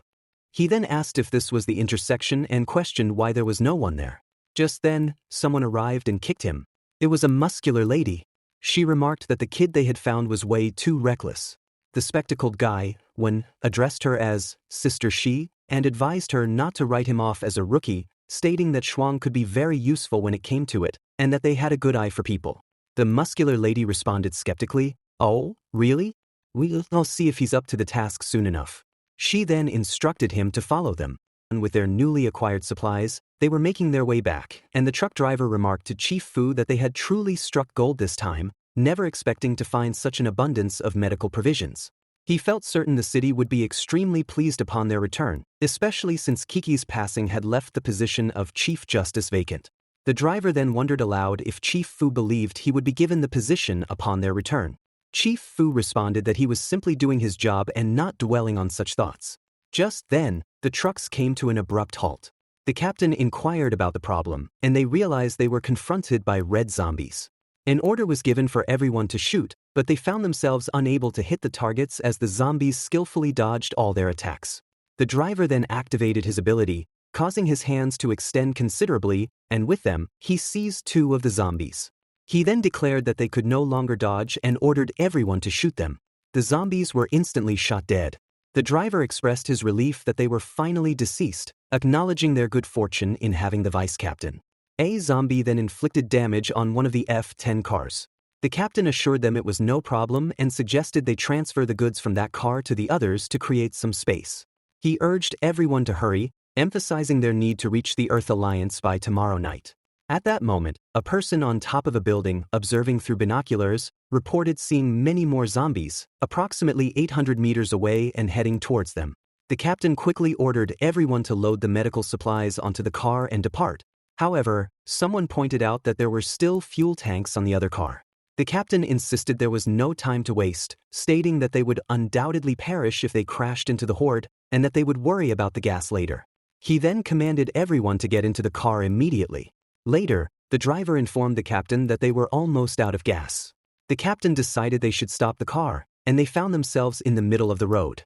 The captain then asked how far the car with the remaining fuel could travel.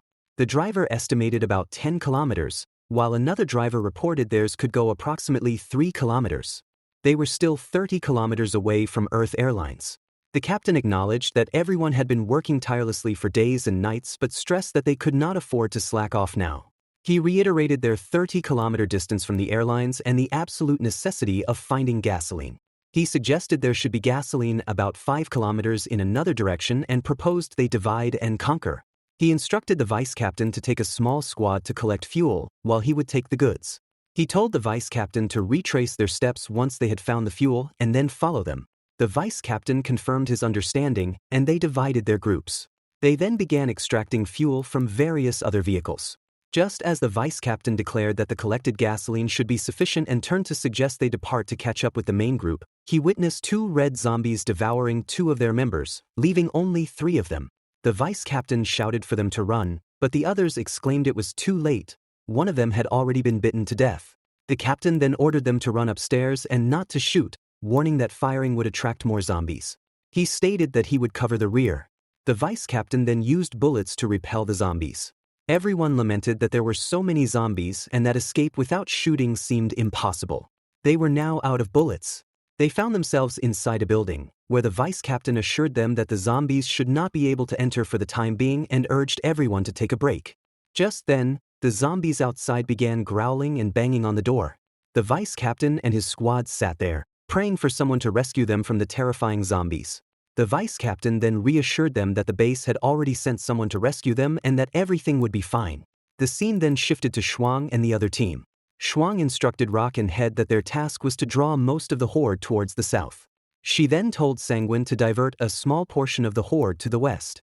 Shuang inquired about his own role, and the captain told him to come along, explaining that once the horde scattered, they would go in and rescue the others. Shuang confirmed his understanding, and they adhered to the plan, moving out. Just then, a sound emanated from a car speaker.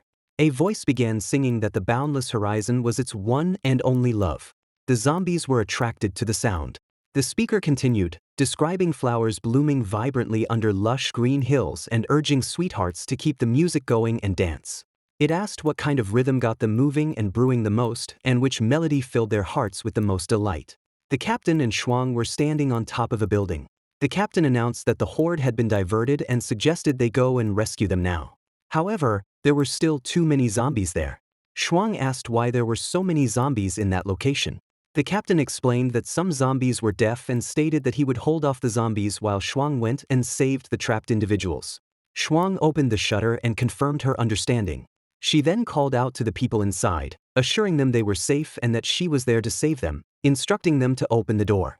The door opened, and a single person walked out.